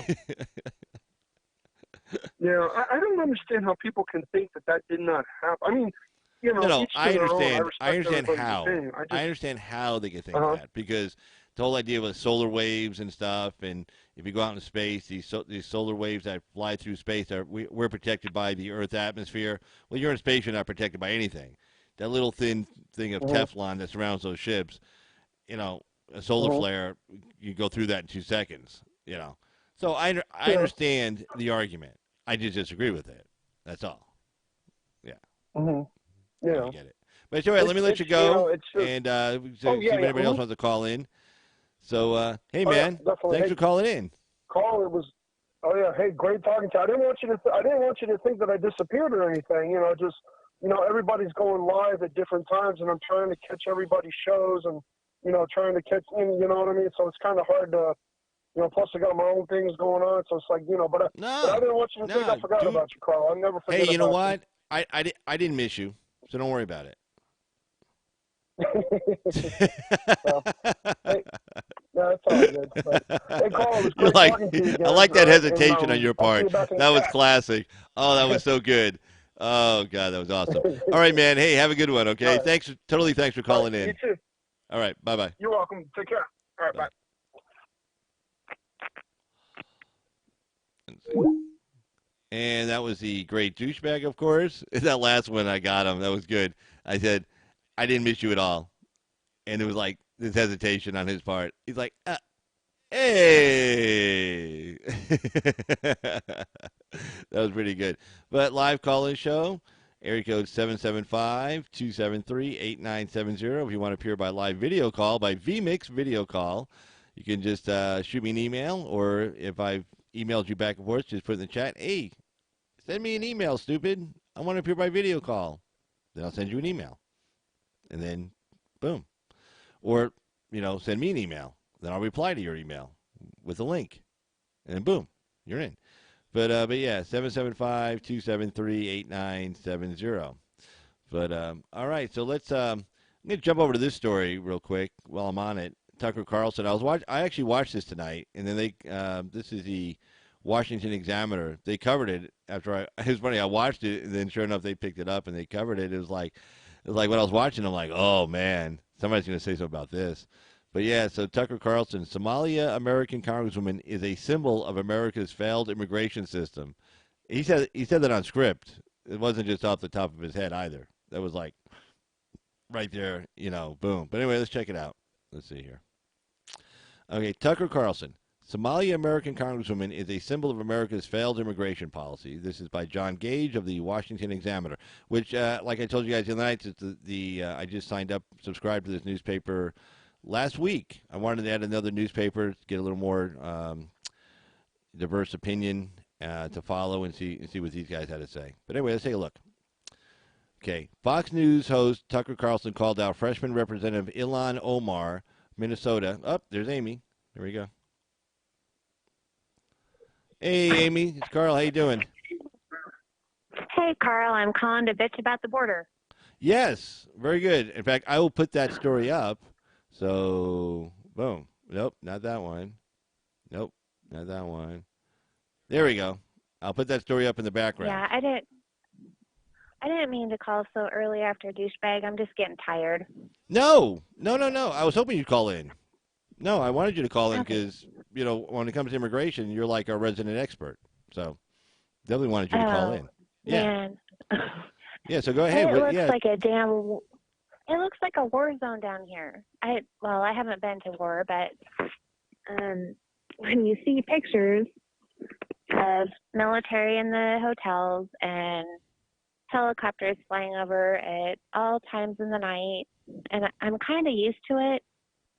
But now I'm seeing the big, heavy transport planes. Wow. Yeah, it's getting kind of crazy down there. Yeah, it is. Yeah. So now I'm also seeing a lot of I don't know what you call them, like the FEMA doctors, Health and Human Services people. Oh, really? So they're bringing like Yeah. FEMA down there to assist because there aren't enough doctors for all the migrants and the children and all that stuff. Yeah, everyone's sick. The agents are getting sick. And I've Oh, said it really? before. Everyone down here is coughing. Everyone is coughing. Everywhere I go, people are coughing. What, you mean like hacking blood up and stuff? Now, just like a phlegmy kind of cough. I don't know what it is. I don't think anyone really knows what it is. I've looked it up and people are talking about it, but no one really knows what it is. Well, I mean, like, is it like whooping cough or something, or because that's an old one that we haven't Oh, had in this country for like 100 yeah, years. But yeah. Who knows? I mean, the CDC is starting to admit that there's some diseases coming in that we haven't had for a long time. well, yeah, I mean, But they're a little bit slow to admit well, stuff. I hope they get on it. I mean, I heard about measles and stuff, but I mean, is there something else going on? Yeah. Yeah. Well, I don't know. I know that there's been there's AIDS, HIV, um, antibiotic tuberculosis, which is coughing. It's a lung disease, right? I Yeah, think. yeah, yeah. It's a Um, lung disease. the Maybe the the stuff TB will kill you. just yeah, Chagas, which I think is a bacterial infection. I'm not sure about that one. Huh? But just stuff that we're not accustomed to because we're a clean country, and I can see the border, and there's so much pollution. It doesn't stop at the border. Right? No, they drag it with them. Just because Yeah. there's an yeah, just because there's an international line doesn't mean that it stops. Right. Yeah. Well, shit. So I got a Facebook timeout for sharing that they're raping and pillaging their way up to America, and I said they're not going to stop at the border. So I got a timeout. They give you for how long? Like 2 weeks or a week or what? 7 days. Wow. Yeah. Well, that Just explains why for I'm not on sharing the Facebook. truth. Do what? Sorry. Just for sharing the truth.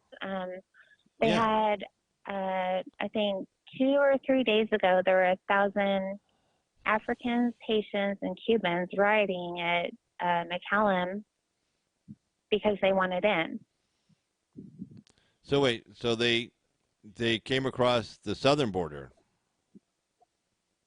Yeah, so they made it from the southern border up to Texas. McCallum Air Force Base. McAllen. No, McAllen is right on the border Oh, over McCallum, by. Texas. McCallum, Texas. Yeah. So they were riding there because they've been waiting for a little bit to get in, and they're tired of waiting.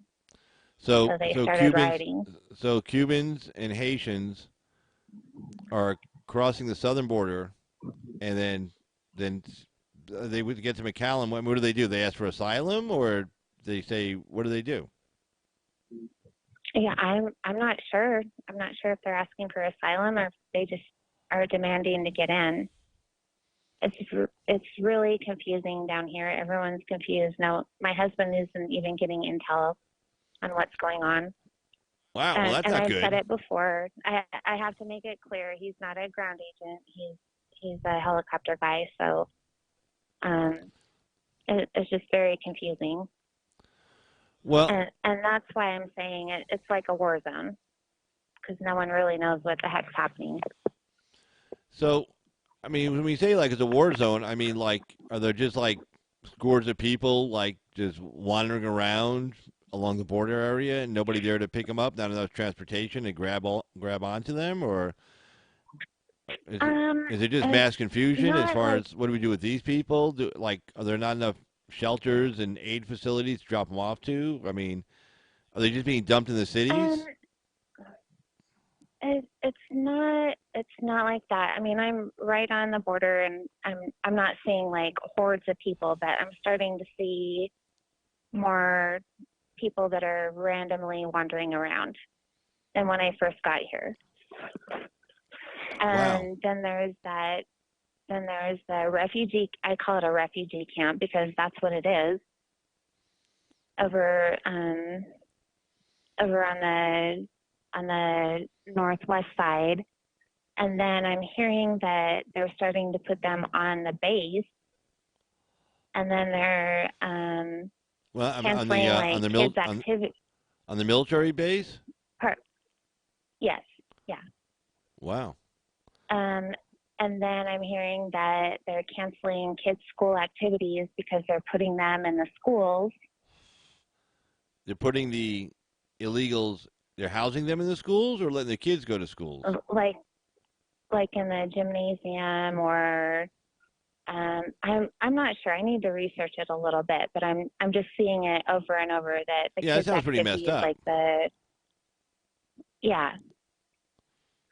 So this is stuff that's not circulating in the mainstream media at all. No, It's just I'm not seeing it anywhere. I mean, Fox isn't even covering it. You know, I mean, yeah.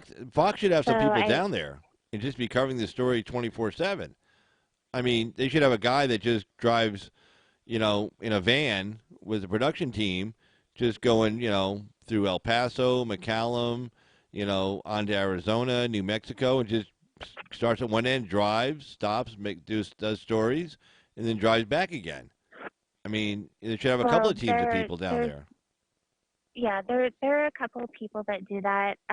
The one guy that I really like is here in El Paso. His name is Conservative Anthony, and he is all over the place, getting in all kinds of trouble. What was he, like a radio show host, or what's he do? He's just a regular guy. I mean, he's on YouTube. He's from here. Where does he broadcast from? I mean, how's he broadcast? Is he a YouTuber? What is he? He was on Facebook. He got kicked off of Facebook. So now he's broadcasting on YouTube and Minds. No, but that's what I'm saying, though. Yes, I mean, the networks. I mean, Fox should be down here. I mean, this guy is on YouTube. Right. I mean, come on. I mean, this should be Fox News should have a correspondent down on the border all the time, like say 2 or 3, and every night on, either on Hannity or Laura's show or Tucker or Shannon or Brett's show or whoever, they should be showing this, like Crisis at the Border, and just keep showing these stories every day. Yeah, this guy is so brave. He goes down by himself and confronts people, and he's friends with the Border Patrol agents. They know who he is. Mm-hmm. And he had hooked up with the they say militia. They're not a militia. They're, the Border Patriots or whatever. Well, they're probably a militia. So, I mean, you got a militia. That is totally constitutionally protected. In fact, liberals will say, "Oh, it only applies to militias." So they said, "Okay, we'll form a militia." They did, and it's like, now what? Well, shit, they're a militia. It's okay to be a militia. You know that they got in trouble, right? The leader got arrested. And well, isn't that one incident? All kinds of accusations against them that they were kidnapping people and pointing I didn't guns hear that. at them. And no, what? Well, oh yeah. Okay, remember that one night we talked about that one incident, and there was some back and forth between Border Patrol and these guys, and then somebody got arrested. Now that wasn't that. This is something else. No, that's the same one. Oh, okay. The same one. They weren't fighting with the Border Patrol. It's the governor of New Mexico. Well, I know, but who arrested? Was the local police arrested him? State police? Who arrested him? Yes. State police. I think it was the state police and the FBI, because the governor of New Mexico has open borders. Well, yeah, but what did they get arrested for? What did they get arrested for? He is the leader of this militia group, supposedly a felon. I don't know what kind of felony he had. I think it had to do with, excuse me, the Bundy Ranch standoff or something like that. I'm not 100% certain, but I think he was there with the Bundy people. Yeah, they all walked. So I think all of them walked out of federal court. Yeah, the judge was pissed because they were hiding discovery from the defense attorneys. In fact, I know one of the defense attorneys on the case. Yeah, and the government was just Yeah, so he was framed. He was framed by the governor of New Mexico, the leader. He's an old man. He's like 70 years old. So okay, so what's he actually charged with? Like you said, kidnapping or something, false imprisonment, something like that. Like is he? Possession of a firearm as a felon. Oh well, shit. I mean, see, damn it, you can't. If you're an ex-felon, you know you're a prohibited person. You can't own a firearm. You can't even carry mace.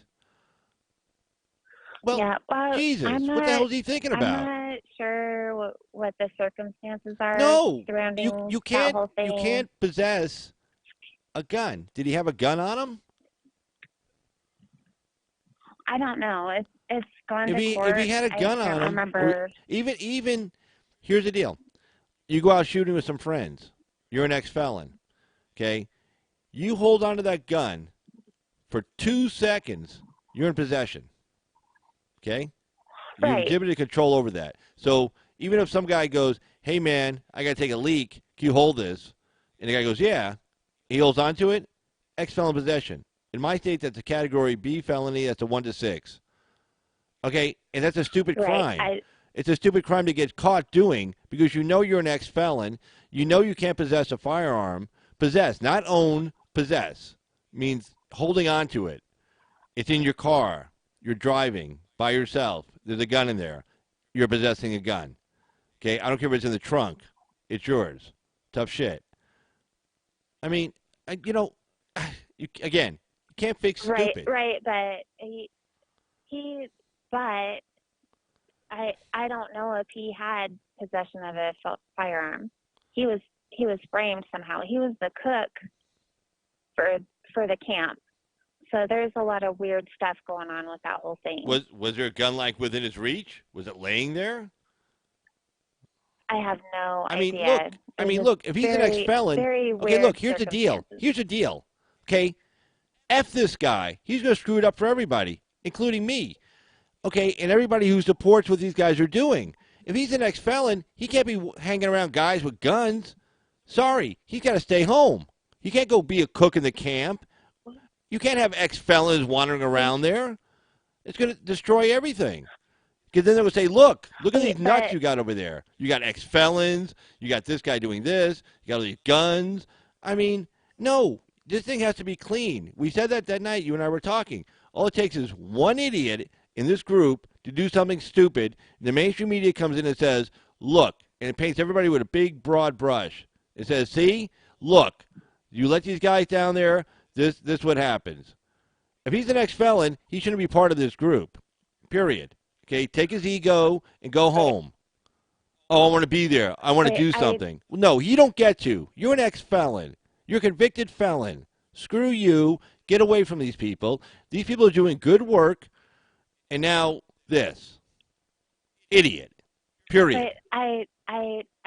I'm totally with you. I understand what you're saying. It's just that the circumstances that are surrounding it are very shady. So no one really here's knows the circumstances. He's hanging out with guys who got guns. He shouldn't be in that group. He shouldn't be around them. Period. I don't care. I don't care if he's standing there and there's like the guys are all standing 20 feet away from him and they got guns. He's an ex-felon. First of all, he's an ex-felon. Why is he in this group? Okay, because then they're going to say, look, how many other ex-felons do you have running around in there? Okay, if you're an ex-felon, get out of this group. This group is doing good work. And sorry, you're an ex-felon. Take it up with the governor of your state. Get a pardon. Do something. But that's the thing. I don't know what his felony was. It doesn't matter. It doesn't matter what your felony is. Okay, it's a felon. So I don't know if I don't know. So essentially, he was set up somehow. I don't know the circumstances. Well, they surely didn't set him up to have a felony. I'm not trying to defend the guy. No, he has an ego. He has an ego. You wouldn't know what he set up doing? Using his ego. Putting his ego above the mission and the cause. Okay? He hates illegal immigration so much, stay home and support it from afar. Don't be around a bunch of guys with guns where potentially you're in a tent and some guy's got a gun and he comes in and he sits in yeah, a tent with you and he lays it down and they can say it's yours. Why give them that? If you know they're going to set you up, you know they're against you, you know you're in a state.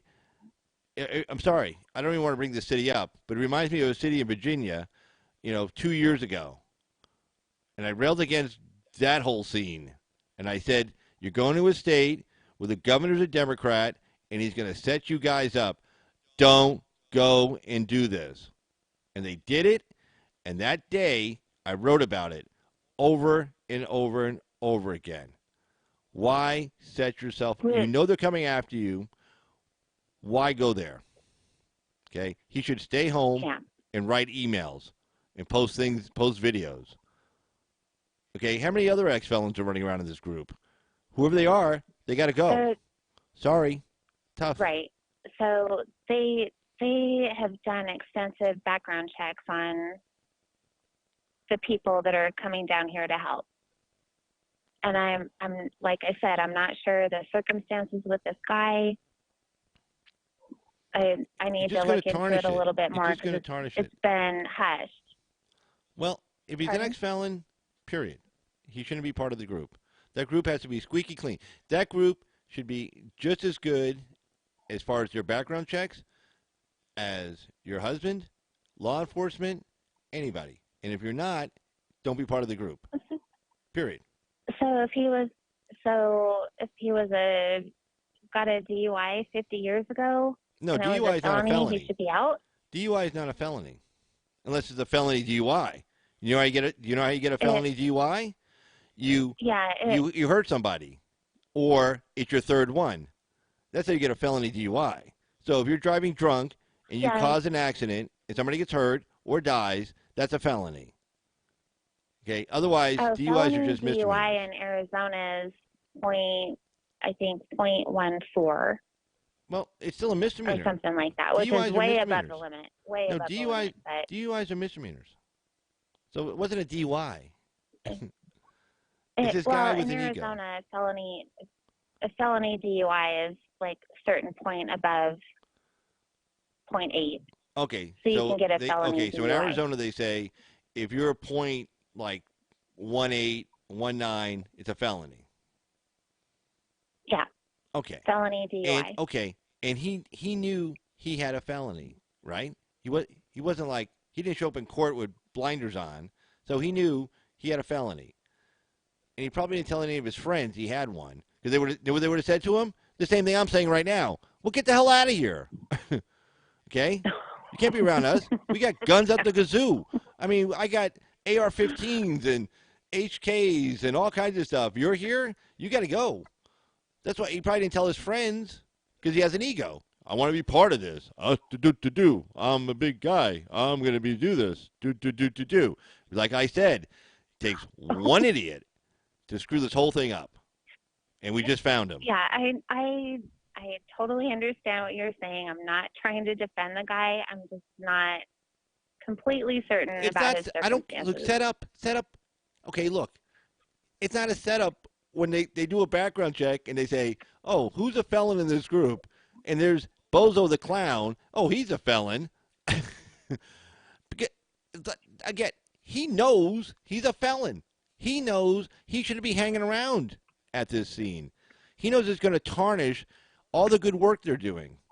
He knows that. But his ego gets in the way. And I guarantee you didn't tell all the other buddies, because, again, if I was part of that group and he told me, yeah, I'm an ex-felon, trust me, hell would have not been the word I used. It would have been get the blank, blank, blank, blank, blank, blank, blank, blank out of here. Period. Okay? So that's all I'm saying.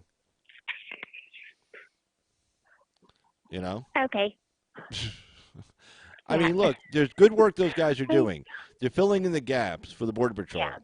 But with, like I said, they just want to paint us as a bunch of idiots. We're not. But all it takes is one. Oh, that's why I keep saying, come down here, come help them. But have law enforcement experience, have military experience. Don't come down here thinking you're going to shoot somebody. Right. 'Cause No. that's Yeah. No, not that's good. that's not okay. No, because then we look really stupid. They're like, oh, look. Oh, we're all clowns. We're all these losers. No, I totally agree. Totally agree. So, Yeah, so I keep reading these comments like shoot them, blow them up. I don't want them here either. I want the military on the border. Period. I don't want some crazies coming down here thinking they're gonna look, I have no be a problem with hero. look, hold on. I have no problem with militia groups going down there. That's fine. Okay, but they got to do self-vetting. They got to vet themselves. Yeah. You know? Yes. And they got to vet themselves. that's what the groups down here are asking for. Like, come down here. We're going to do a background check. We're going to fully vet you. Yeah. And that's wonderful. I appreciate that. Yes. I just don't want not I guarantee coming down you. here thinking I they're guarantee you, these guys' friends. I mean, this guy's friends were pissed when they found this out because I'm sure they felt that. Well, now, first of all, off. I guarantee you, they were more pissed than I am. You know why? Because they're down there sleeping in the desert, on rocks with scorpions, sweating, being without a shower, doing all this good work, detaining all those guys. They detained 250 guys that one day? I mean, they're doing all this great work. Yeah. And, they're probably more mad than I am because they're like, damn, all this great work we did, you just killed it because you didn't tell us what was going on with you. You got a personal problem, leave it at home, So that's all. If you wanna actually know more about it, you can go to this lady. I think her name is Laura, and she's on Atomic News or Atomic News Network. Yeah, I'll take a look. So she posted the video of the boots on the ground guy. He's the leader. His name is Jim, and he tells the whole thing. Well, he tells again, exactly what happened. I don't care about anything else after he knows he's an ex-felon. That's it. Once he knows that, which he does, story ends. I don't care who set him up because you're putting yourself in a position where you can get set up. Don't put yourself in that position. You're hurting your friends. You're hurting the cause. You're hurting all the work all of us are doing on illegal immigration. Okay? All of us because of his ego. So once he knows he's an ex-felon, as far as I'm concerned, the story ends. Like you said, vet these guys, background check these guys, make sure they're not stupid, goofy, want to go shoot somebody. Okay, we don't need that. That kills everything. Okay? Yeah. So. Yeah. But anyway, let me let you go. I got Effie calling in, so I'll let you go on this one. But thanks for calling in, Miss Amy. Okay. Stay safe. Thanks, Carl. Have a great night. All right, bye-bye. All right, bye-bye. Bye.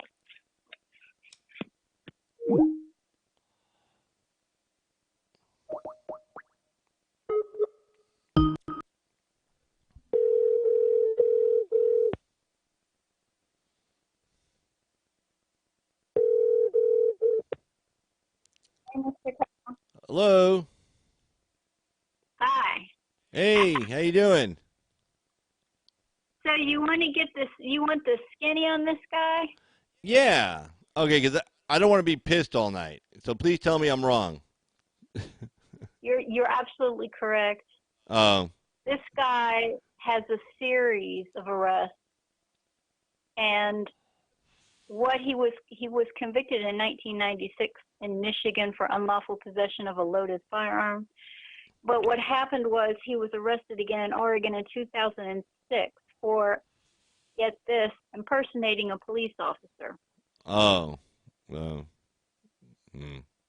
So he went around. He went around with badges. He had badges. He had various kinds of badges on him.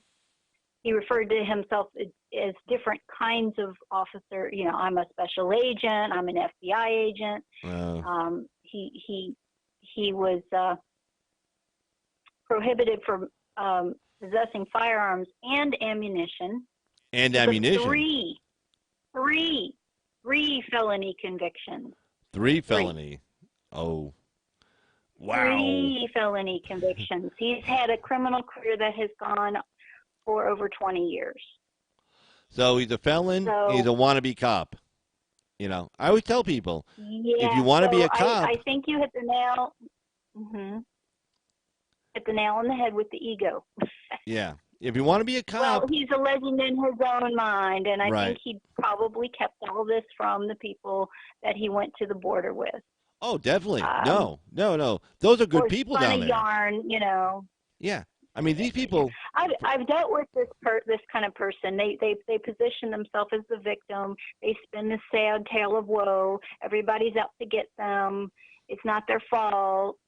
The man is out to get. But this guy has a series of arrests and all over the country where he just sets up shop and tries to do it again. yeah. Well, So you know, it takes one idiot. No, I and guarantee he has you. aliases, and this is not a straight up and up kind of guy, and the rest of the people in the group just must have been gullible. You Well, know. nobody probably checked him. I mean, you know, Trust- some guy shows up, probably, Trust but verify. Yeah. yeah, probably has some money. Maybe he bought some food for him and stuff, and he put this group together. He organized it. So it's like, well, hey, he must be okay. I mean, you wouldn't think to say, I mean, you don't go around saying, hey, are you an ex-felon? I mean, no, you wouldn't ask that question. You would just think people have common sense that they wouldn't be wandering around. But it's not like he's a wannabe cop, you know. And again, if you want to be a cop, just become a cop. Don't want to be one. I mean, you know.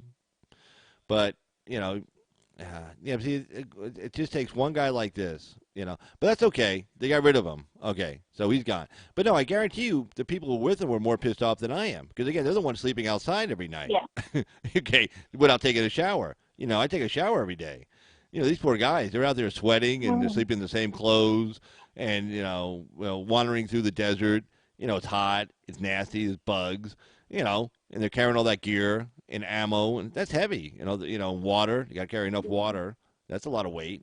And then this guy shows up and screws everything up for everybody. But, you know, get rid of him. Now they lesson learned. Now make sure everybody gets vetted. You know, vet everybody. Make sure there's no ex-felons running around in your group. And generally militias are pretty good and at what he did, as far as the circumstances of his actual possession for this current arrest, yeah. he had 10 firearms leaning against the wall in his closet in plain view in his home. When asked if they belonged to him, he said they belonged to his common law wife. So wait, hold it. He had it 10 wasn't firearms? that he went to a place where his buddies were with firearms. He had them in his home. And Okay. So at least he didn't get busted with the group, right? Well, it sounds like he was busted in his home, and they seized the firearms as Right. evidence. Okay. On the article, I'm reading it from Breitbart.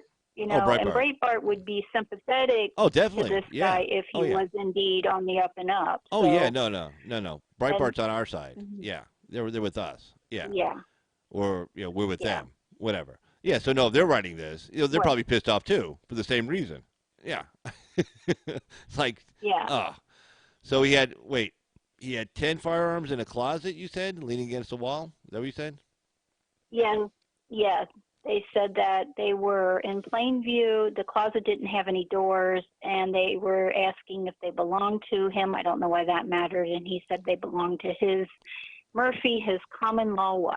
That was, Well, interesting thing about possession is a famous case out of the U.S. District Court here in Nevada. Okay, you got two guys sitting in a pickup truck, one of those long chairs going across, not bucket seats, the other one. And there's a gun between the two of them, and they get busted. And the driver, I can't remember which one is which. I think the driver was not an ex-felon, but the passenger was. And the gun's sitting right between them.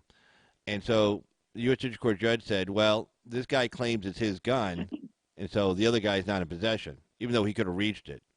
So potentially, it's it's not a binding case nationwide because it's just U.S. District Court of Nevada, but I've used it myself. I think it's called the Bernal case, but it's real tricky on that. Like, okay, if you're living in a house with your wife, I've done cases like this, and there's guns in the house. The question always is, are they in a safe?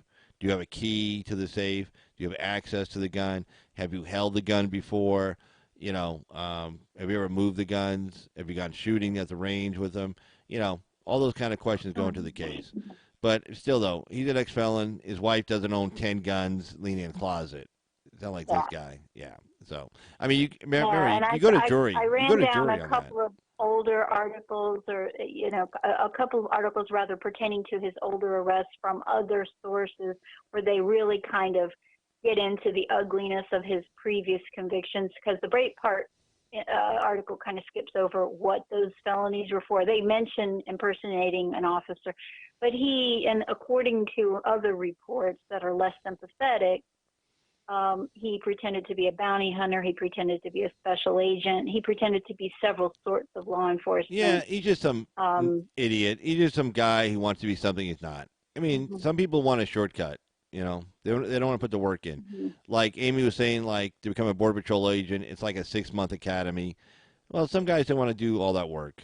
They don't want to take the time to go to an academy and stuff. They just want to run around. He wouldn't be accepted. He wouldn't. Well, no, but I mean, some guys just want to, lie, impersonate cops. I've done a few impersonation of police officer cops cases, and it's generally, it's the same kind of mindset. They all want to be a cop. They want to be important. They want a shortcut to respect, and they just want to put the time in. So, well, good. This guy's gone at least. And now is that group still running around down there, or do they all split after this? The Breitbart article doesn't say what, if indeed the group is still active, but they do. There is some ominous stuff in one of the articles I read where they were investigating. So there may be more arrests coming, because they, according to the, I'm sorry, I already backed out of the article I was reading. According to one of the articles, it was probably the Breitbart one, the attorney, the state's attorney, was saying, I guess they must have sunshine laws because they were releasing details of the case, but they were saying that they were quoting this guy that they arrested, and possibly others, as saying things like, we're being trained, we have responsibility to assassinate people who are against people who are traitors, and then they started listing people like Barack Obama and George Soros and things like that. So saying crazy stuff like that. Now, if he was actually saying those kinds of crazy things, and the other people he was involved with were okay with it, then we could have more than one bad actor in that group. So well, I'm not yeah. sure See, how again, far if you're in a group like that, okay, you gotta have like the adults in the room, and you get guys talking stupid shit. You gotta say, look, you can't be part of us. Okay, we're here to do some important work. We're protecting the border.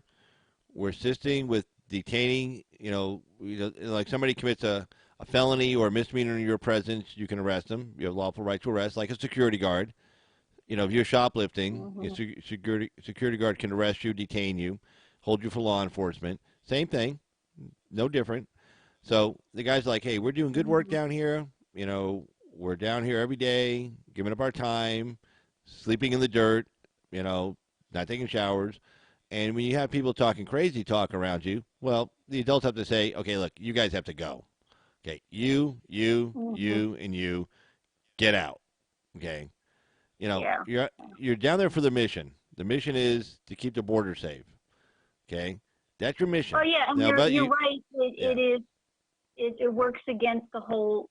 Oh, it also says he wore a bunch of medals while he was pretending to be an officer, so there could be some stolen valor stuff. Anyway, he pled guilty to a lot of that stuff, so okay. he wasn't even. Well, even yeah, again, like if I was in a group like that, and I'd be like, okay, you got to feel people out. You just start having. You don't ask them, "Are you crazy?" No, the way you first of all, you start talking to them, and you mention names like, what you do is you get like the great douchebag, right? You have him start telling him all like about Soros and all this stuff, and if these guys all start taking the bait, okay, well, thank you for coming by. We'll call you, and then shoom, they're out the door. You know, but you got to keep a group like that tight and smart.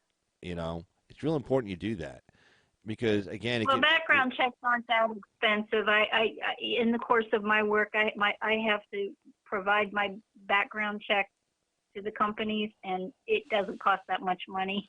No, it doesn't, to be a lawyer, we have to submit fingerprints. It's less than the ammo in their guns. It's certainly less than to load their guns one time to get a background check. Well, yeah, I mean, you can even get software online. Like I have this one software I use, and it's not perfect, but it just gets me in the door. You know, I can just look people up, and it tells me where they've been, where they lived, and stuff. So it's pretty good, and it does list.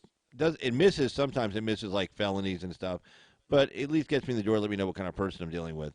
But like to be a lawyer, you know, you have to submit fingerprint cards for the FBI background check.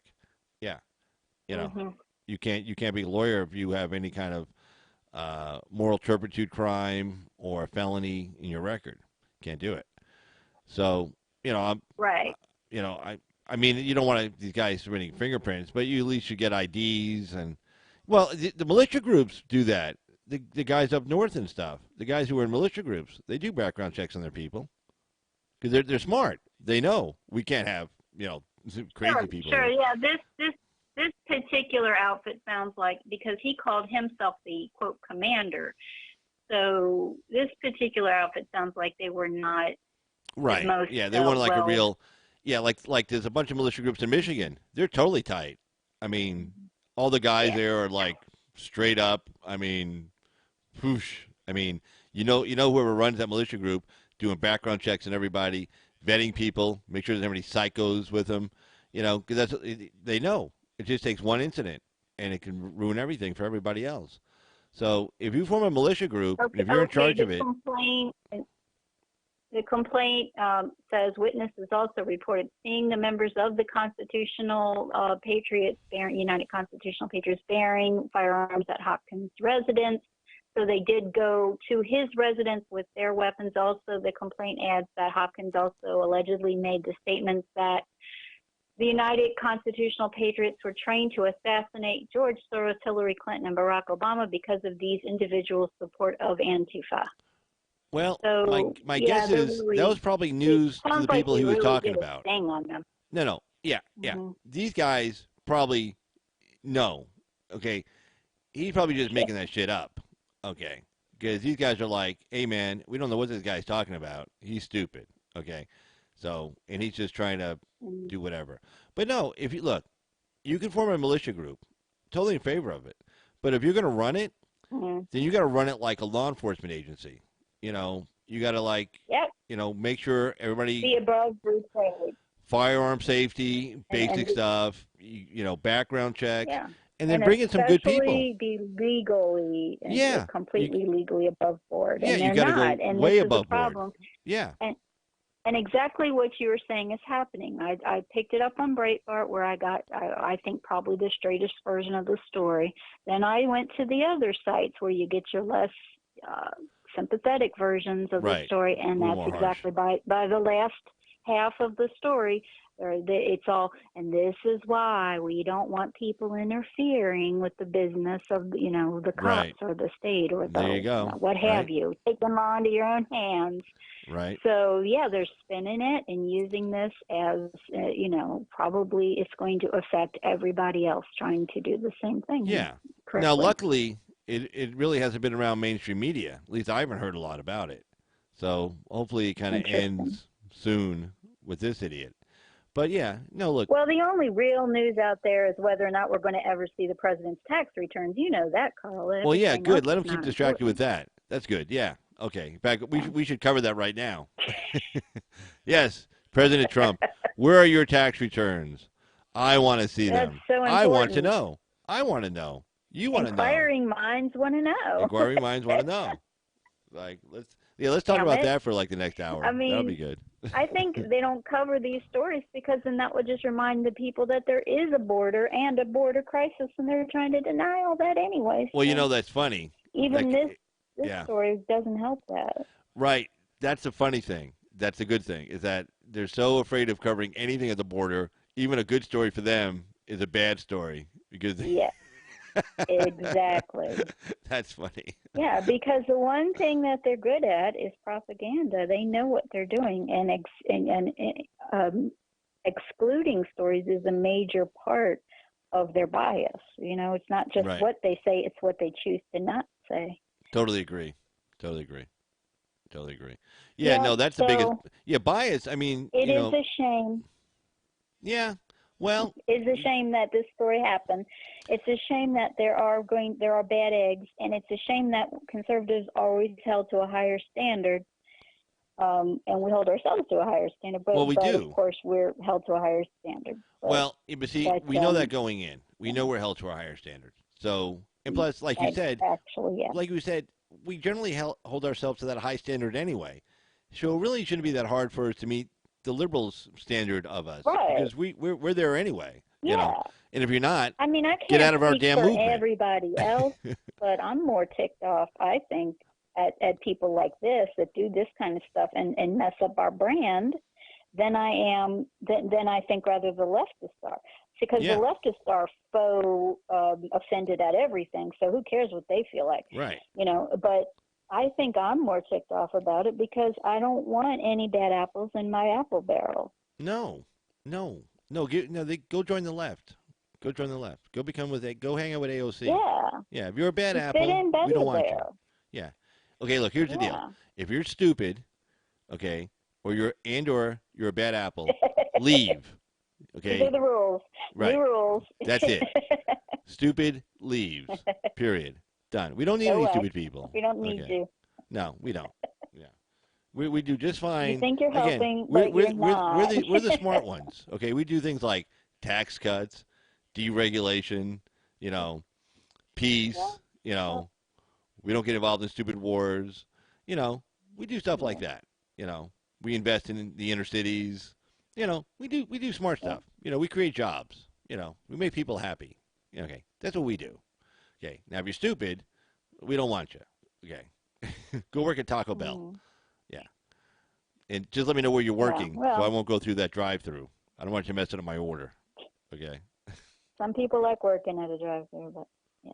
Well, but yeah. I mean, I don't go that technically agree with what you're saying. Technically, what we do creates happiness, but what we actually do is create the opportunity for people to make themselves happy. Thank you. That's conservatism, ladies and gentlemen. Ain't it wonderful? Yay. We create. Yay, conservatism.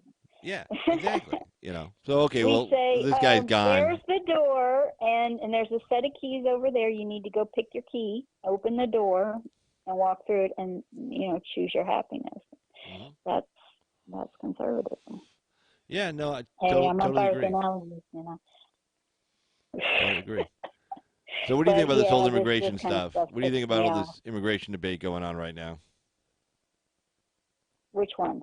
Well, let's see here. What are we talking about? We can get to. Oh, were you here for the story I covered about the climate change issue in immigration? Today? Did I miss something? Oh, I guess you did. No, I must have missed it. If it was today, I missed it. Yeah, I just did it like an hour ago. I must have still been over in the Christy Ann show. Okay, you weren't paying attention. Up right when you were. Gotcha. All right. I apologize, teacher. I was not paying attention. You weren't paying attention. Stay after school, bang the erasers, okay? Wash the board, the whole 10 yards. No, because I did a story about how climate change, because they were saying climate change is causing migration, and actually, so he did it. Yeah, I've heard that before. Yeah. And then immigrationreform.com pulled the facts on it, and it turns out that where is it here? Let's see. Crop production has actually risen in all three countries since 2000. so yeah, like whoops, yeah, kind of whoops. Sorry. But plants like the CO2, so. Well, yeah, it's called it can be. photosynthesis. Photosynthesis. There you go. Yeah, they Yeah, I take in mean, CO2 and they produce oxygen. That's how we breathe. yeah. So I should make a sort of a Mark Dice-esque I heart global warming by making a bumper sticker with a tree, and the tree is saying I heart global warming because they like the CO2. Right. So Yeah, you that's how know, that. Yeah, I mean, I remember that from elementary school. You know, sun, I sun plus I do too, CO2. but leftists don't know how to science. Remember? No, they used to. They used to. Uh, They were big behind science. Nah, it's just a religion for them to point to. We believe in science, and then they make crap up and call it science. That's not Yeah. science. That's science. I call it scientificism because it's a cult. It's the church of science, but not actual science. Well, yeah, Levin showed that did a pretty good job on his show, and then I watched. I was actually watched the show when he had the guy on. I can't remember his name, and then they posted it up on YouTube, and I watched it again. And he was saying how all the models are wrong. You know, the climate change models. And he goes, the one good model is the Russian model. It's actually been tracking exactly what's been going on. And it's not that storms are worse. It's just that there's more people living in areas where the storms are hitting. You know, Hmm. people, like in the days of Dorothy Yeah, and yeah, Toto, yeah. yeah, when the tornado hit, Hmm. maybe 6 people got affected. Well, now a lot of people live Yeah, in subdivisions, that same land that living on Dorothy. two farms. Right, exactly. Before there was like Yeah, a farm here, a farm there. Now there's like a whole bunch of yeah. subdivisions and a whole bunch of people living there, or a trailer park. 400 acres of corn in Right. between. Yeah. Yeah. So it's not, yeah, exactly. But that's how you can manipulate statistics. So you have a change in a population density, and you can say your model says even more people were affected by climate change. And Right. then you have hard numbers, and then people think that's real math. Well, just Right. because something has a number next to it doesn't mean it's math. Take it from an engineer. It's There you go. not math. Right. It's it's statistics, which are, as we know, worse than damn lies. Yeah, you can manipulate So statistics. You can do all kinds of things with statistics. You can you you can can have exactly, and yeah. you assign if you assign a value to something, in other words, a numeric value to something, Hmm. you can make all kinds of pretty charts. They're all bullshit, but they fool half the population, Well, yeah. and then you can pretend it's science. Well, especially if you use like really nice graphics, Science. you make it According to pretty. science, my house has been underwater for about 5 years now. Well, yeah, right. You're supposed to be dead. Yeah, if we're according to science, you shouldn't I be should at around. least have no place to live. I should be swimming, if nothing else. Right. You know. Yeah, Well, they and should. my Well, they cat should have would built be the big really ticked levees off around because he doesn't Florida or like all something. that water. Excuse me. Mm. I said, and You my cat would be really ticked off because he doesn't like water. no cats don't like water. No, the other. See, Carl's So opinion. yeah, Hold on, wait. I, Talk about the Insurrection Act that POTUS is considering. I didn't even hear that. Insurrection Act. which I You hear anything about that? insurrection? Insurrection Act? No. Ooh, that's interesting. Let me look it up. Yeah, Ooh, you I look want it to up. know. I want to know. Let me see. Let me jump over I want to here. look that up. You know me. I like research. Insurrection Let's see. Act. He's proposing an act. I don't know. I'm hearing it just now. Insurrection Act. Something popped up weird. Okay. Oh, he's proposing to invoke it in order to deport immigrants. Sorry. Yeah, this is just yesterday. Let's see. So The Insurrection Act. subheading is Congress has delegated too much power to presidents. I know what side of the Insurrection Act. media this article's on. Let's see. Mm. Well, here's one of 1807. White House leaves open Previously possibility. obscure federal. Sorry, I'm reading out loud. Sorry. Okay, let's see. Insurrection Act.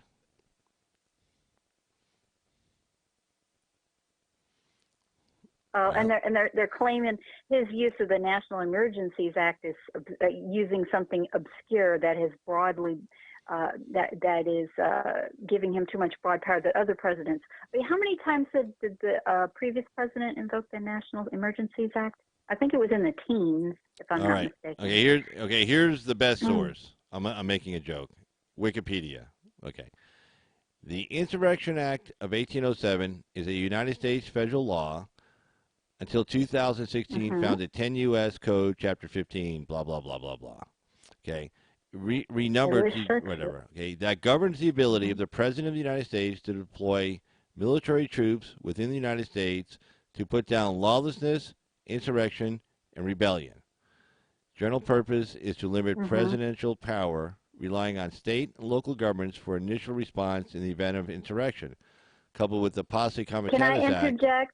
Go ahead. The actual quote, Article 1, Section 8, Clause 15 of the Constitution, quote, to provide for calling forth the militia to execute the laws of the Union, suppress insurrections, and repel invasions, unquote. That's the actual quote.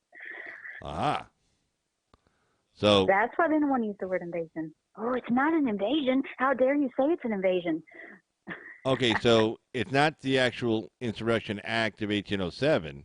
It's found in Article, what article?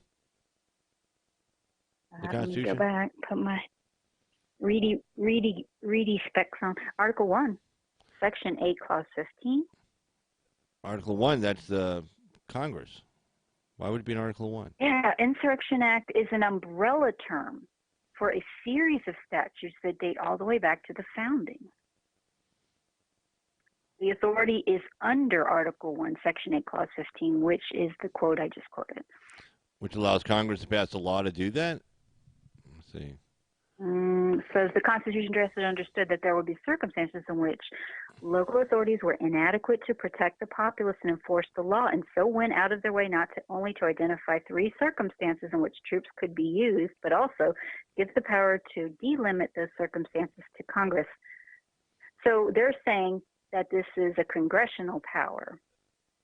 So possibly the act delegated the power to the president. Yeah, okay. That's why they're mad. Right. So on September 30th, 2006, the Congress modified the Insurrection Act. Well, here, let me put it up instead of me just reading it. Hold on. Okay.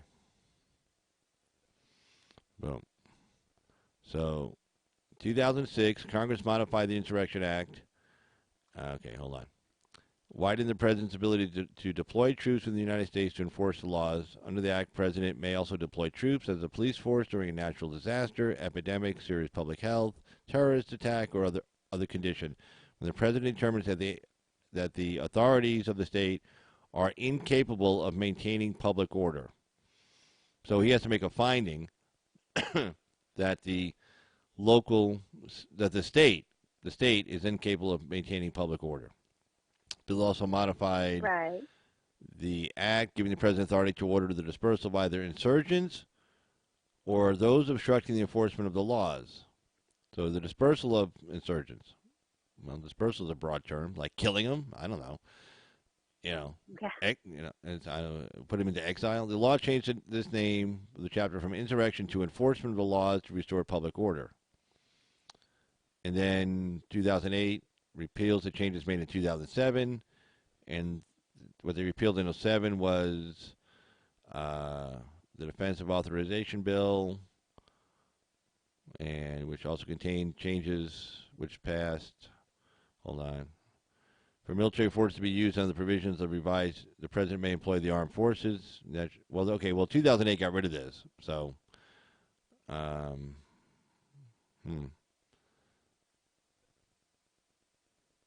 So hinders the execution of laws of a state or possession and of the United States within the state that any part or class of its people is deprived of a right, privilege, immunity, or protection named in the Constitution is secured by law. And the constituted authorities of the state or possession are unable, fail, or refuse to protect that right, privilege, or immunity. So difference between the old and new wording. Original wording of the Act requires the conditions worded in paragraph 2 above to be met as a result of insurrection, domestic violence, unlawful combination, or conspiracy. The new wording, as amended, still requires the same conditions above, but those conditions could, after the changes, also be results of, just added stuff, natural disaster, epidemic, or serious public health emergency, terrorist attack, or incident, or other condition. What the fuck does other condition mean? Or why would you write a law like that anyway? Pretty And only open-ended. only if domestic violence has occurred to such an extent that the constituted authorities of the state or possession are incapable of maintaining public order. Well, I mean, you pretty much have a breakdown. I mean, the whole state has to fall to pieces. Pretty much have a breakdown of all. I mean, Mad Max, we were talking about, like state of Texas becomes Mad Max, and the president has to send the troops in. Or zombie apocalypse. Right. That's why they wrote it. Right. The zombie apocalypse. That's what this is about. Well, we all have to be looking out for that. I almost had my electric fence built to keep the zombies out, but I was busy, baking something, so I didn't finish. Oh, wait, here's a nice little chart. Well, You're talking about charts. Look. Oh, wait, you'll see it in a second. oh, it's a chart. You see it? Okay. Comparison of differences? You might not see it yet. Let me see. If you were on a video Not call, yet, not yet. if you were on a video call, you see it right now. But you don't want to do a video call, so you don't get to see it yet. You got to wait till it comes out. There it is. It's on screen now. See I that? don't want to do a video call at 3 in the morning. I'm in my jammies. Oh, jeez. No, not yet. It's not. What's happening? should be. Oh, I know what's happening. Yeah, My screen is frozen. Oh. Well, it's on YouTube right now. I'm looking right at it Okay. on YouTube. I'm now I've Comparison got of to differences. turn off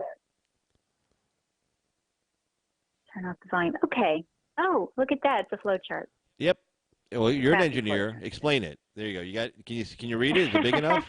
I can make it. Wait, hold on. Is it big enough for you to read?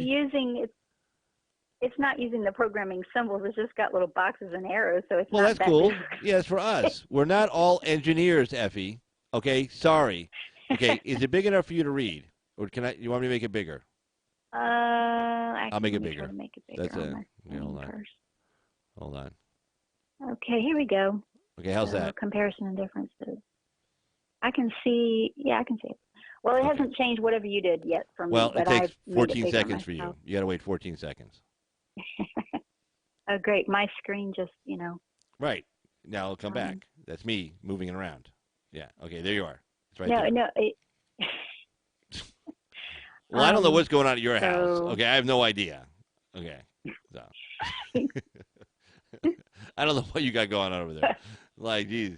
All I these just different have a computers flying Yellow all over the cat place. right now. Who There are you you go. talking to? Why is it not me? Okay.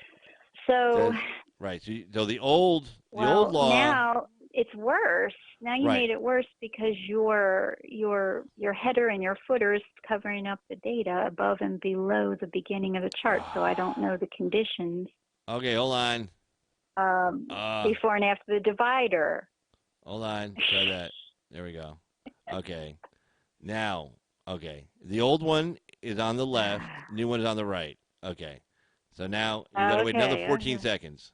Wait another 14 seconds. All right. Oh, Amy says she's on her phone. She can't see shit. Amy, turn the phone sideways. Turn the phone sideways. Hey, did you see the fold-out phone they're making so you can have like a 3 times as big of a screen? Yeah. Like it No, folds out, and like a Oh, flip. brochure. No, that turned out to be a flip flop. It's Yeah. It turned out to be a big flip flop. it's a beta. Yeah. Well, It's not working. something like But that. anyway, but it's- stay on topic. Don't Not go into a yet. tangent, distraction. Like I hold a shiny Sorry. object in front of you, and you're like go off and chase it down. Anyway, the old one's on the left. I'm like new a one's dog. on the right. Ooh, something shiny. Let me go. Let me go see that. Ooh, a phone. Ooh. But anyway, old one's on the left. New one's on the right. Okay, so let's look at the new one. so the new one's on the right. Yeah, So old one's on the left, indication of 1807. New position one's as on the right. applicable. As applicable. That's pretty broad. Within the state possession.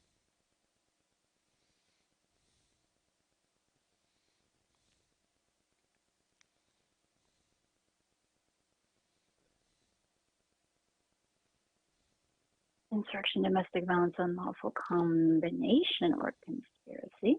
Yes, insurrection after that can be applied. No, stop. Right. Yes. So in No. the current Okay. form, Yeah. See, this makes sense to me. I get it. But no, it seems like a Yeah. lot of shit has to go down before the president can use this. I mean, it really has to be pretty well, see, bad. okay, here's what I'm seeing is, as applicable in the United States, possession their private privilege, main protection, blah, blah, blah, constitutional authority state, not able to say or refuse to protect the right, unable to. Okay, so here's what I'm seeing. That the change, the modern change, is that our modern police force is more able to provide for domestic, Right. protection against insurrection or other things. Mm-hmm. So the fact that we have a more high-tech, domestic, police that can do, practically, we have SWAT teams and we have Yeah. we have No, I military, mean, this is like level zombie apocalypse. LEOs and Yeah, this is like zombie apocalypse. Yeah. I mean, like, well, this shit has hit the fan. in other words,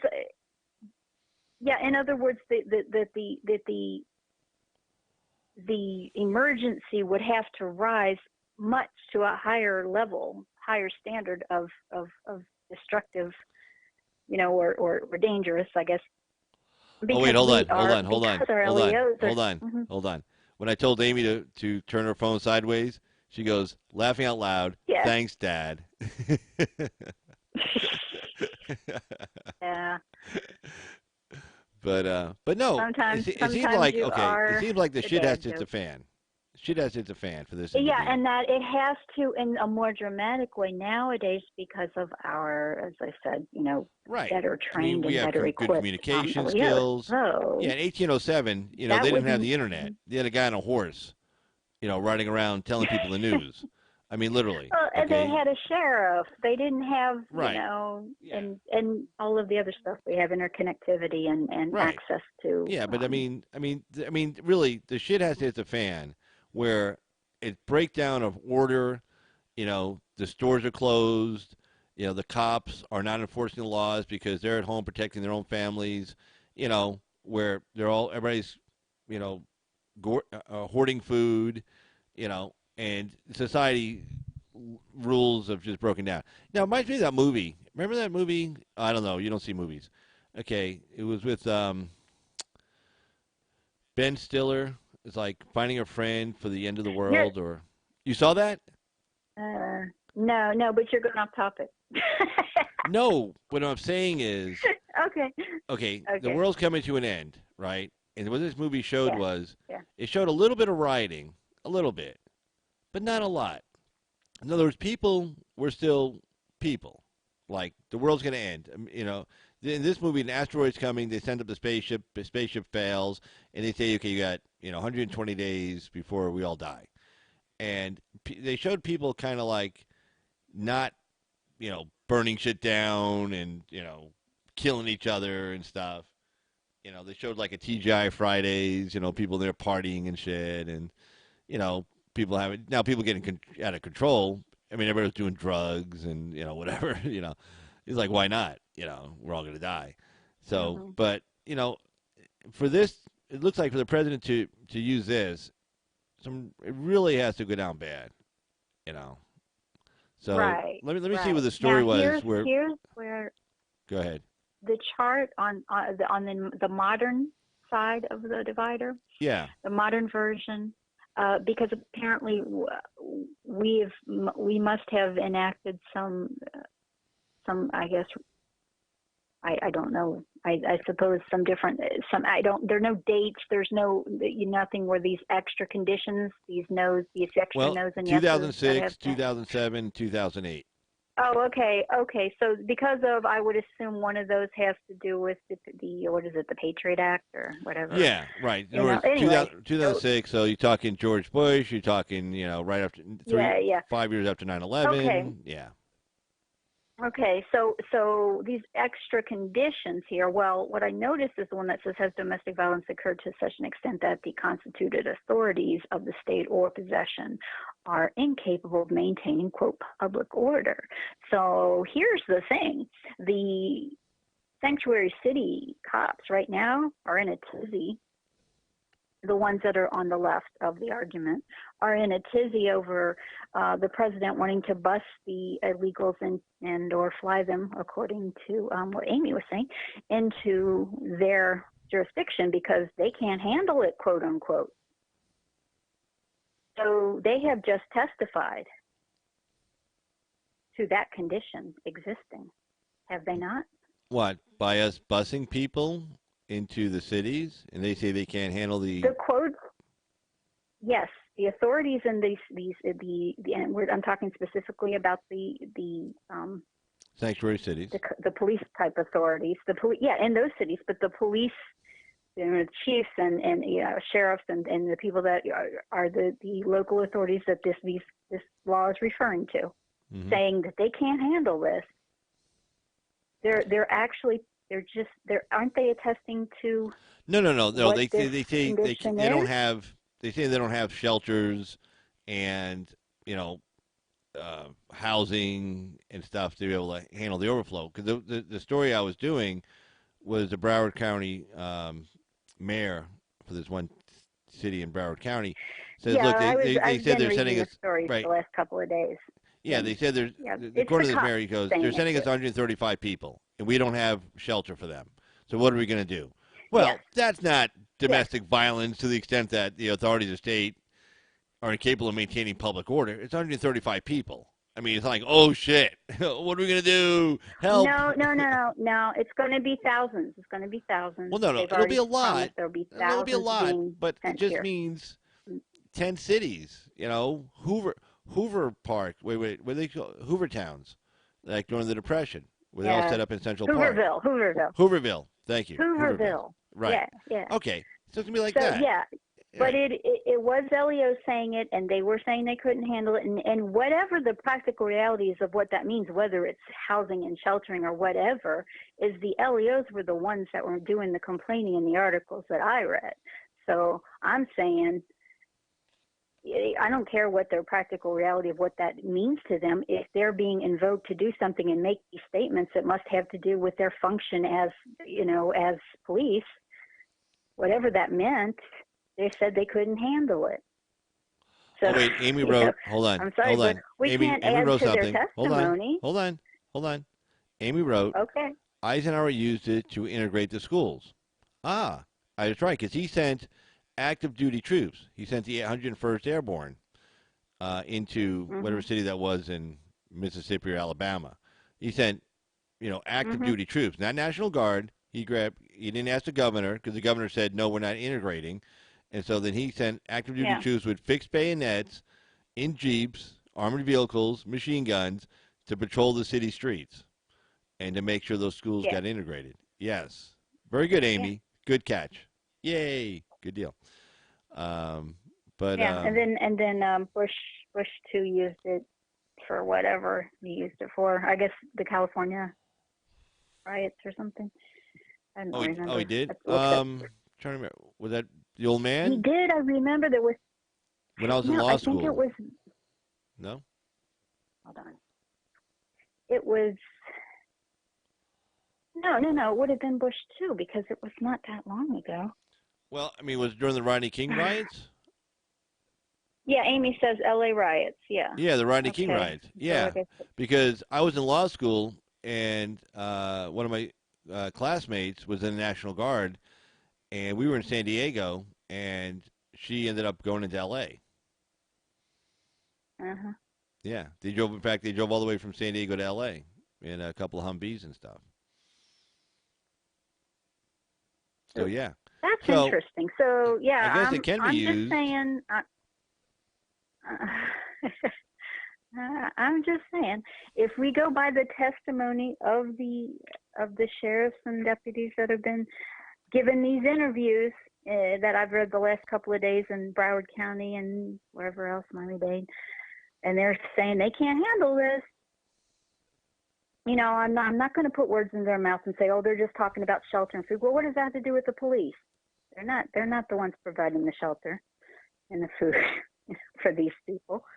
So whatever their business is that they said they can't handle, I'm going to say, hey, there's their testimony right there. That's what they said. Yeah. Let's see. And therefore, let's see. Fox and Friends host Fox. Press. Hold on, let's see. I don't have it on my screen. This was from Fox News. Here, let me punch this up. Hold on. Yep. Hold on here. Okay, hold on. Here we go. Mm-hmm. No. But this does explain why they didn't want to hear the word invasion. When people on the right started invoking the word invasion, they were like, oh, ho, ho, ho, ho. Now you're just over. You know, they can Right. use hyperbole all they want, but, oh, no, not invasion. But I think it's because invasion triggered a warning in their, in their whatever, their program, their legal beagle program that highlights words and says, whoa, red alert, don't let them use that word. Because we Right. start agreeing that it's an invasion, and they'll get this power. Take care Right. of it. Okay, let's see this story. Okay, you should see it now. You see it on your screen? Do you see it, Effie? Fox and Friends? I see Fox and Friends, yeah. Okay. Amy, can you see this story or is it too small? The joke. All right. Anyway, Fox and Friends host pressed White House spokesman on whether Insurrection Act will be used to stem border crisis. So let's see what they say. Fox and Friends co-hosts, let's see, let me punch this up a little bit. Oh, yeah, it's too small. Well, nobody can see it. I can see it, barely see it. Let's see. There we go. Let me take me off here, too. Yep, hold on. Nope. All right. Fox and Friends co-host on Friday pressed Deputy White House Press Secretary Hogan Gidley on reports that the Trump administration plans to use the Insurrection Act to combat illegal immigration. And then let's see. Trump intends to use the tremendous powers of the law to remove illegal immigrants from the country, the Daily Caller reported, citing multiple senior administration officials. Yeah. ICE to hire a contractor to transport 225,000 migrants to shelters across the U.S. The Insurrection Act goes back to 1807, to allows the president to deploy troops anywhere in the U.S. to execute federal law, generally put down lawlessness insurrection. Power is limited, though it was used as justification for the Civil War. It was last invoked by former President George H.W. Bush during 1992 L.A. riots. Before that, it was used in 57 by former President Dwight Eisenhower to desegregate schools in the South. Is the administration considering the Insurrection Act? Steve Ducey asked Gidley.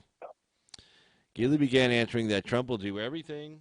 Hold on. Gidley began answering that Trump will do everything in his power to protect the nation. When Ducey interjected with, "Is that a yes or a no?" He's going to do everything in his legal authority to protect American people. Blah blah blah. That's a yes. Ducey and Brian Kilmeade agreed. Gidley did not commit one way or the other, but said there are many tools at the president's disposal. Click here for the Fox News app. Oh no, I'm sorry, I didn't mean to read that part. Okay. What's so sad? I like how. You getting to the point? I'm sorry. No. Just I was Gidley saying I like how they don't mind all of the authority that the president has when it's Mr. Obama doing all this things that he was doing. Yeah. Now suddenly, Congress has ceded too much power to the presidency. Right. Oh, really? Right. Hypocrisy, thy name is Democrat. What does that say? Your heels, Rios, girl. But yeah, no, I agree. It's like when Obama was doing all these executive orders and the Dreamers and DACA and stuff, and it's like, and he said, that's fine. Oh, my pen. Yeah. I have a pen and I have a veto. Okay. No. That's almost as good as my imitation. Almost good. It's like, well, no, it's hold terrible. it. I can do a better Obama because he's kind of girly. So okay, hold on. Let me try. Okay. Well, I got this pen, and I can sign this, and no drama, Obama. That's me. Hey. No. Oh shit! I thought it was okay. I think he sounded more like me because he's a little girlier. Right. Than that. So. That little girly voice. You couldn't get as girly as you needed to. Yeah. No, well, because I'm a real man. Again, I'm an '80s guy. Remember, '80s guy. That's us. That's interesting though about this Insurrection Act. I wonder who leaked it to make. I'm glad. Who brought it up? DA brought it up. Yay. No. I think Amy. No? Amy did. Yeah. Amy. I think so. Let me go back and look. Amy. Oh, hold on. I don't want to get it wrong. Hold on. Steer me in the wrong direction. Let's see. She brought it up. I think it was Amy. Yep, Amy brought it up. Yep. So Okay. thank you, Amy. So then I'll so leave much. my yay. When it was. Yay, Amy. Yay, Amy. But That was interesting. that was. It's like That was interesting. I like the battling between the authorities, between the different. And I actually agree in principle. I do think that too much power has been ceded to the presidency. It's kind of a little bit of Schadenfreude at this point. Like, yeah, ha ha, how do you like us now, suckers? Because you did this. But, in the sense of being okay with it. But, I mean, if you're going to be not okay with it, you need to be not okay with it in every administration. So, right. Or else, you can't be taken seriously, and it's just partisan bickering, and nobody cares. Well, no, that's why, like, with the Democrats saying, well, we're going to send out the sergeant at arms and put Barr in handcuffs and drag him to Congress. Well, be careful because the Senate the Republicans control the Senate. Lindsey Graham's liable to say, well, hey, I'm going to subpoena Obama. And I'm not showing up. Well, send the sergeant at arms out, go put him in handcuffs and bring him there. Just like Holder said, F you, Yeah. And what did they do? Nada. Well, actually, that case just ended, literally, like 2 weeks ago. I mean, it finally got through the court system. It literally just ended like a couple of weeks ago. It was going on and on and on. Well, because the first person who enforces contempt is the Justice Department. Well, that's Eric Holder. In this case, it's William Barr. So William Barr is not going to enforce it against himself. So the Congress says they have inherent power. They can just send the sergeant at arms out to go grab the guy. Kind of like, in the old days, the bailiff would go out. Well, actually, it's funny. Like, for instance, we were short on a jury trial up here as far as potential jurors, right? So the judge told the bailiff, go find some people. You brought people in under custody. Well, he didn't have to do that, but he had to tell a few people that he would. So bailiff literally went to different places and said, I need you, and you, and you, and you to come with me. Power You're going to be potential jurors. And they said, what? You can't do that. And that goes back to the 1600s, where the bailiff had that big, the big lance, he held on to with a big long stick with a big lance on the end of it, the hook and everything. And he'd walk around with that. Hey, what the bailiff did, he would summons people to court. I'm a traditionalist, and all that stuff sounds fine with me. Heck, I think we should go back to duels. I'm okay with it, 100%. For two consenting adults want to just, get it over with, and we don't have to deal with at least one of them anymore. We don't have to hear the bickering. Oh, God. So I think it's better for society. No, I disagree. I'm okay with duels. I'm sorry. Listen, it's an honorable tradition. So jousting, however you want to do it. Just, but jousting, people didn't get killed. You didn't necessarily kill the person in a joust. In fact, you generally didn't. You won when you knocked him off his horse. Just got knocked off their horse. Yeah. Yeah. Okay. So jousting without armor. I'm just saying, make it more entertaining for us, the crowd. Oh, I see. You just want. Why don't you go back to gladiator fights? Yeah.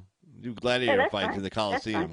I'm also, I'm not a strong pro death penalty person.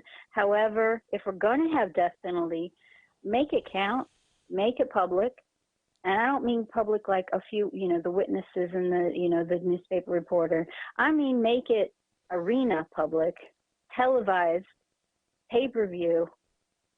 Make it at night so it's all lit up with, all the hoopla of a Super Bowl event. And make it a guillotine, absolutely 100% guillotine. No, I will not quibble on the guillotine. Has to be a guillotine for more than one reason. You're dangerous. But okay, because this is why it's a good thing we have a democracy. No, this is humanitarian. Listen, it's humanitarian. Okay. The guillotine was invented by guillotine in France.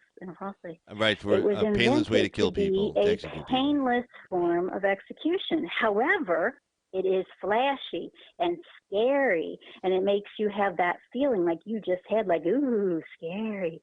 And so it's good for a public execution. And if you're going to do do it so that people go, maybe I shouldn't be doing this stuff anymore that I'm doing that might get me in that guillotine. And Right. there has to be a basket that is clear so you can see the bloody head. That's all I'm saying. Yeah, this is why I'm good thing we have a democracy, because if we had a dictatorship and you were in charge, it would be bad. Things would be better. Well, It would be better better. for I you. know. It's always better for the dictator. Yeah, it's like, yeah, if I was in charge, it'd be great for me. Ideas.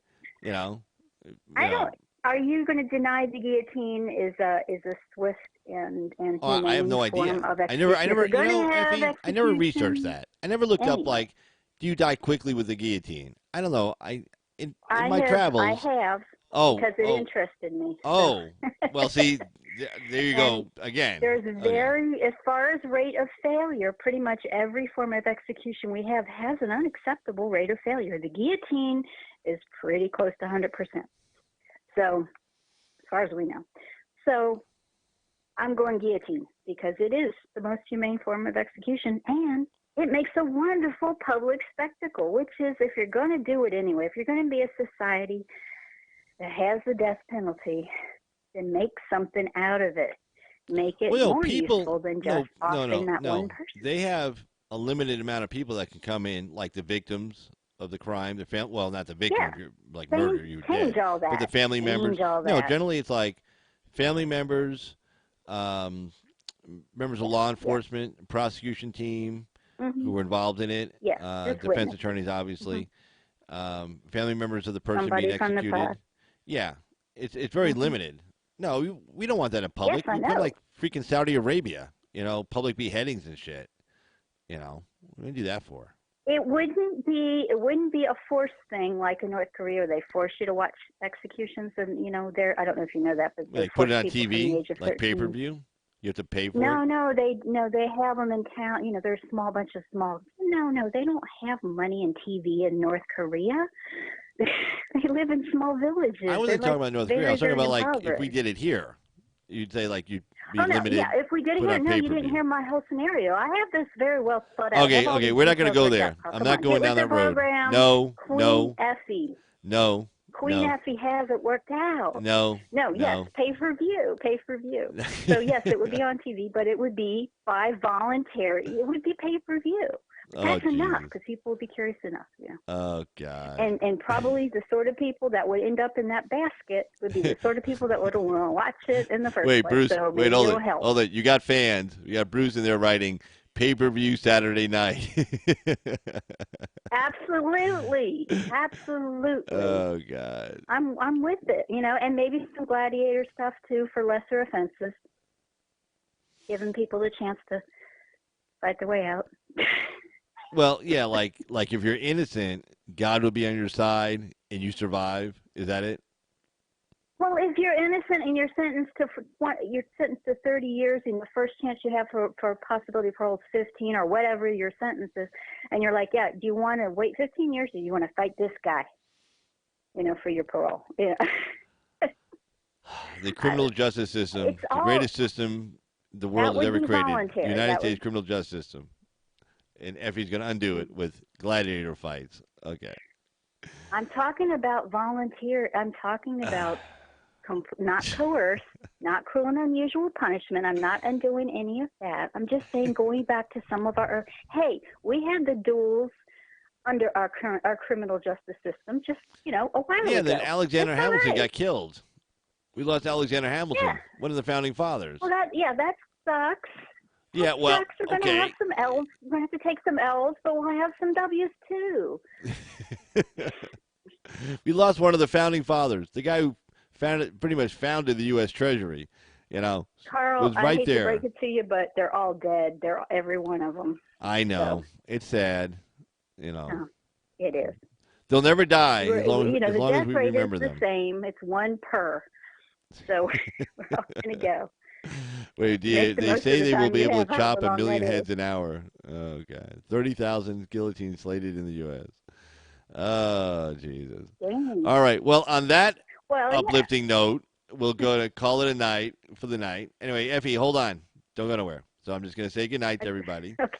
Anyway, thanks, everybody, for joining our Friday night live stream / guillotine show. And so we'll see you the next time. And so everybody's been in the chat, and everybody will be watching and watching later. Thanks so much. Thank you, Miss Effie. A great phone call as usual. Thank you. All right, good night, everybody. And I have no regrets. Good night. Good night, guys. Bye-bye.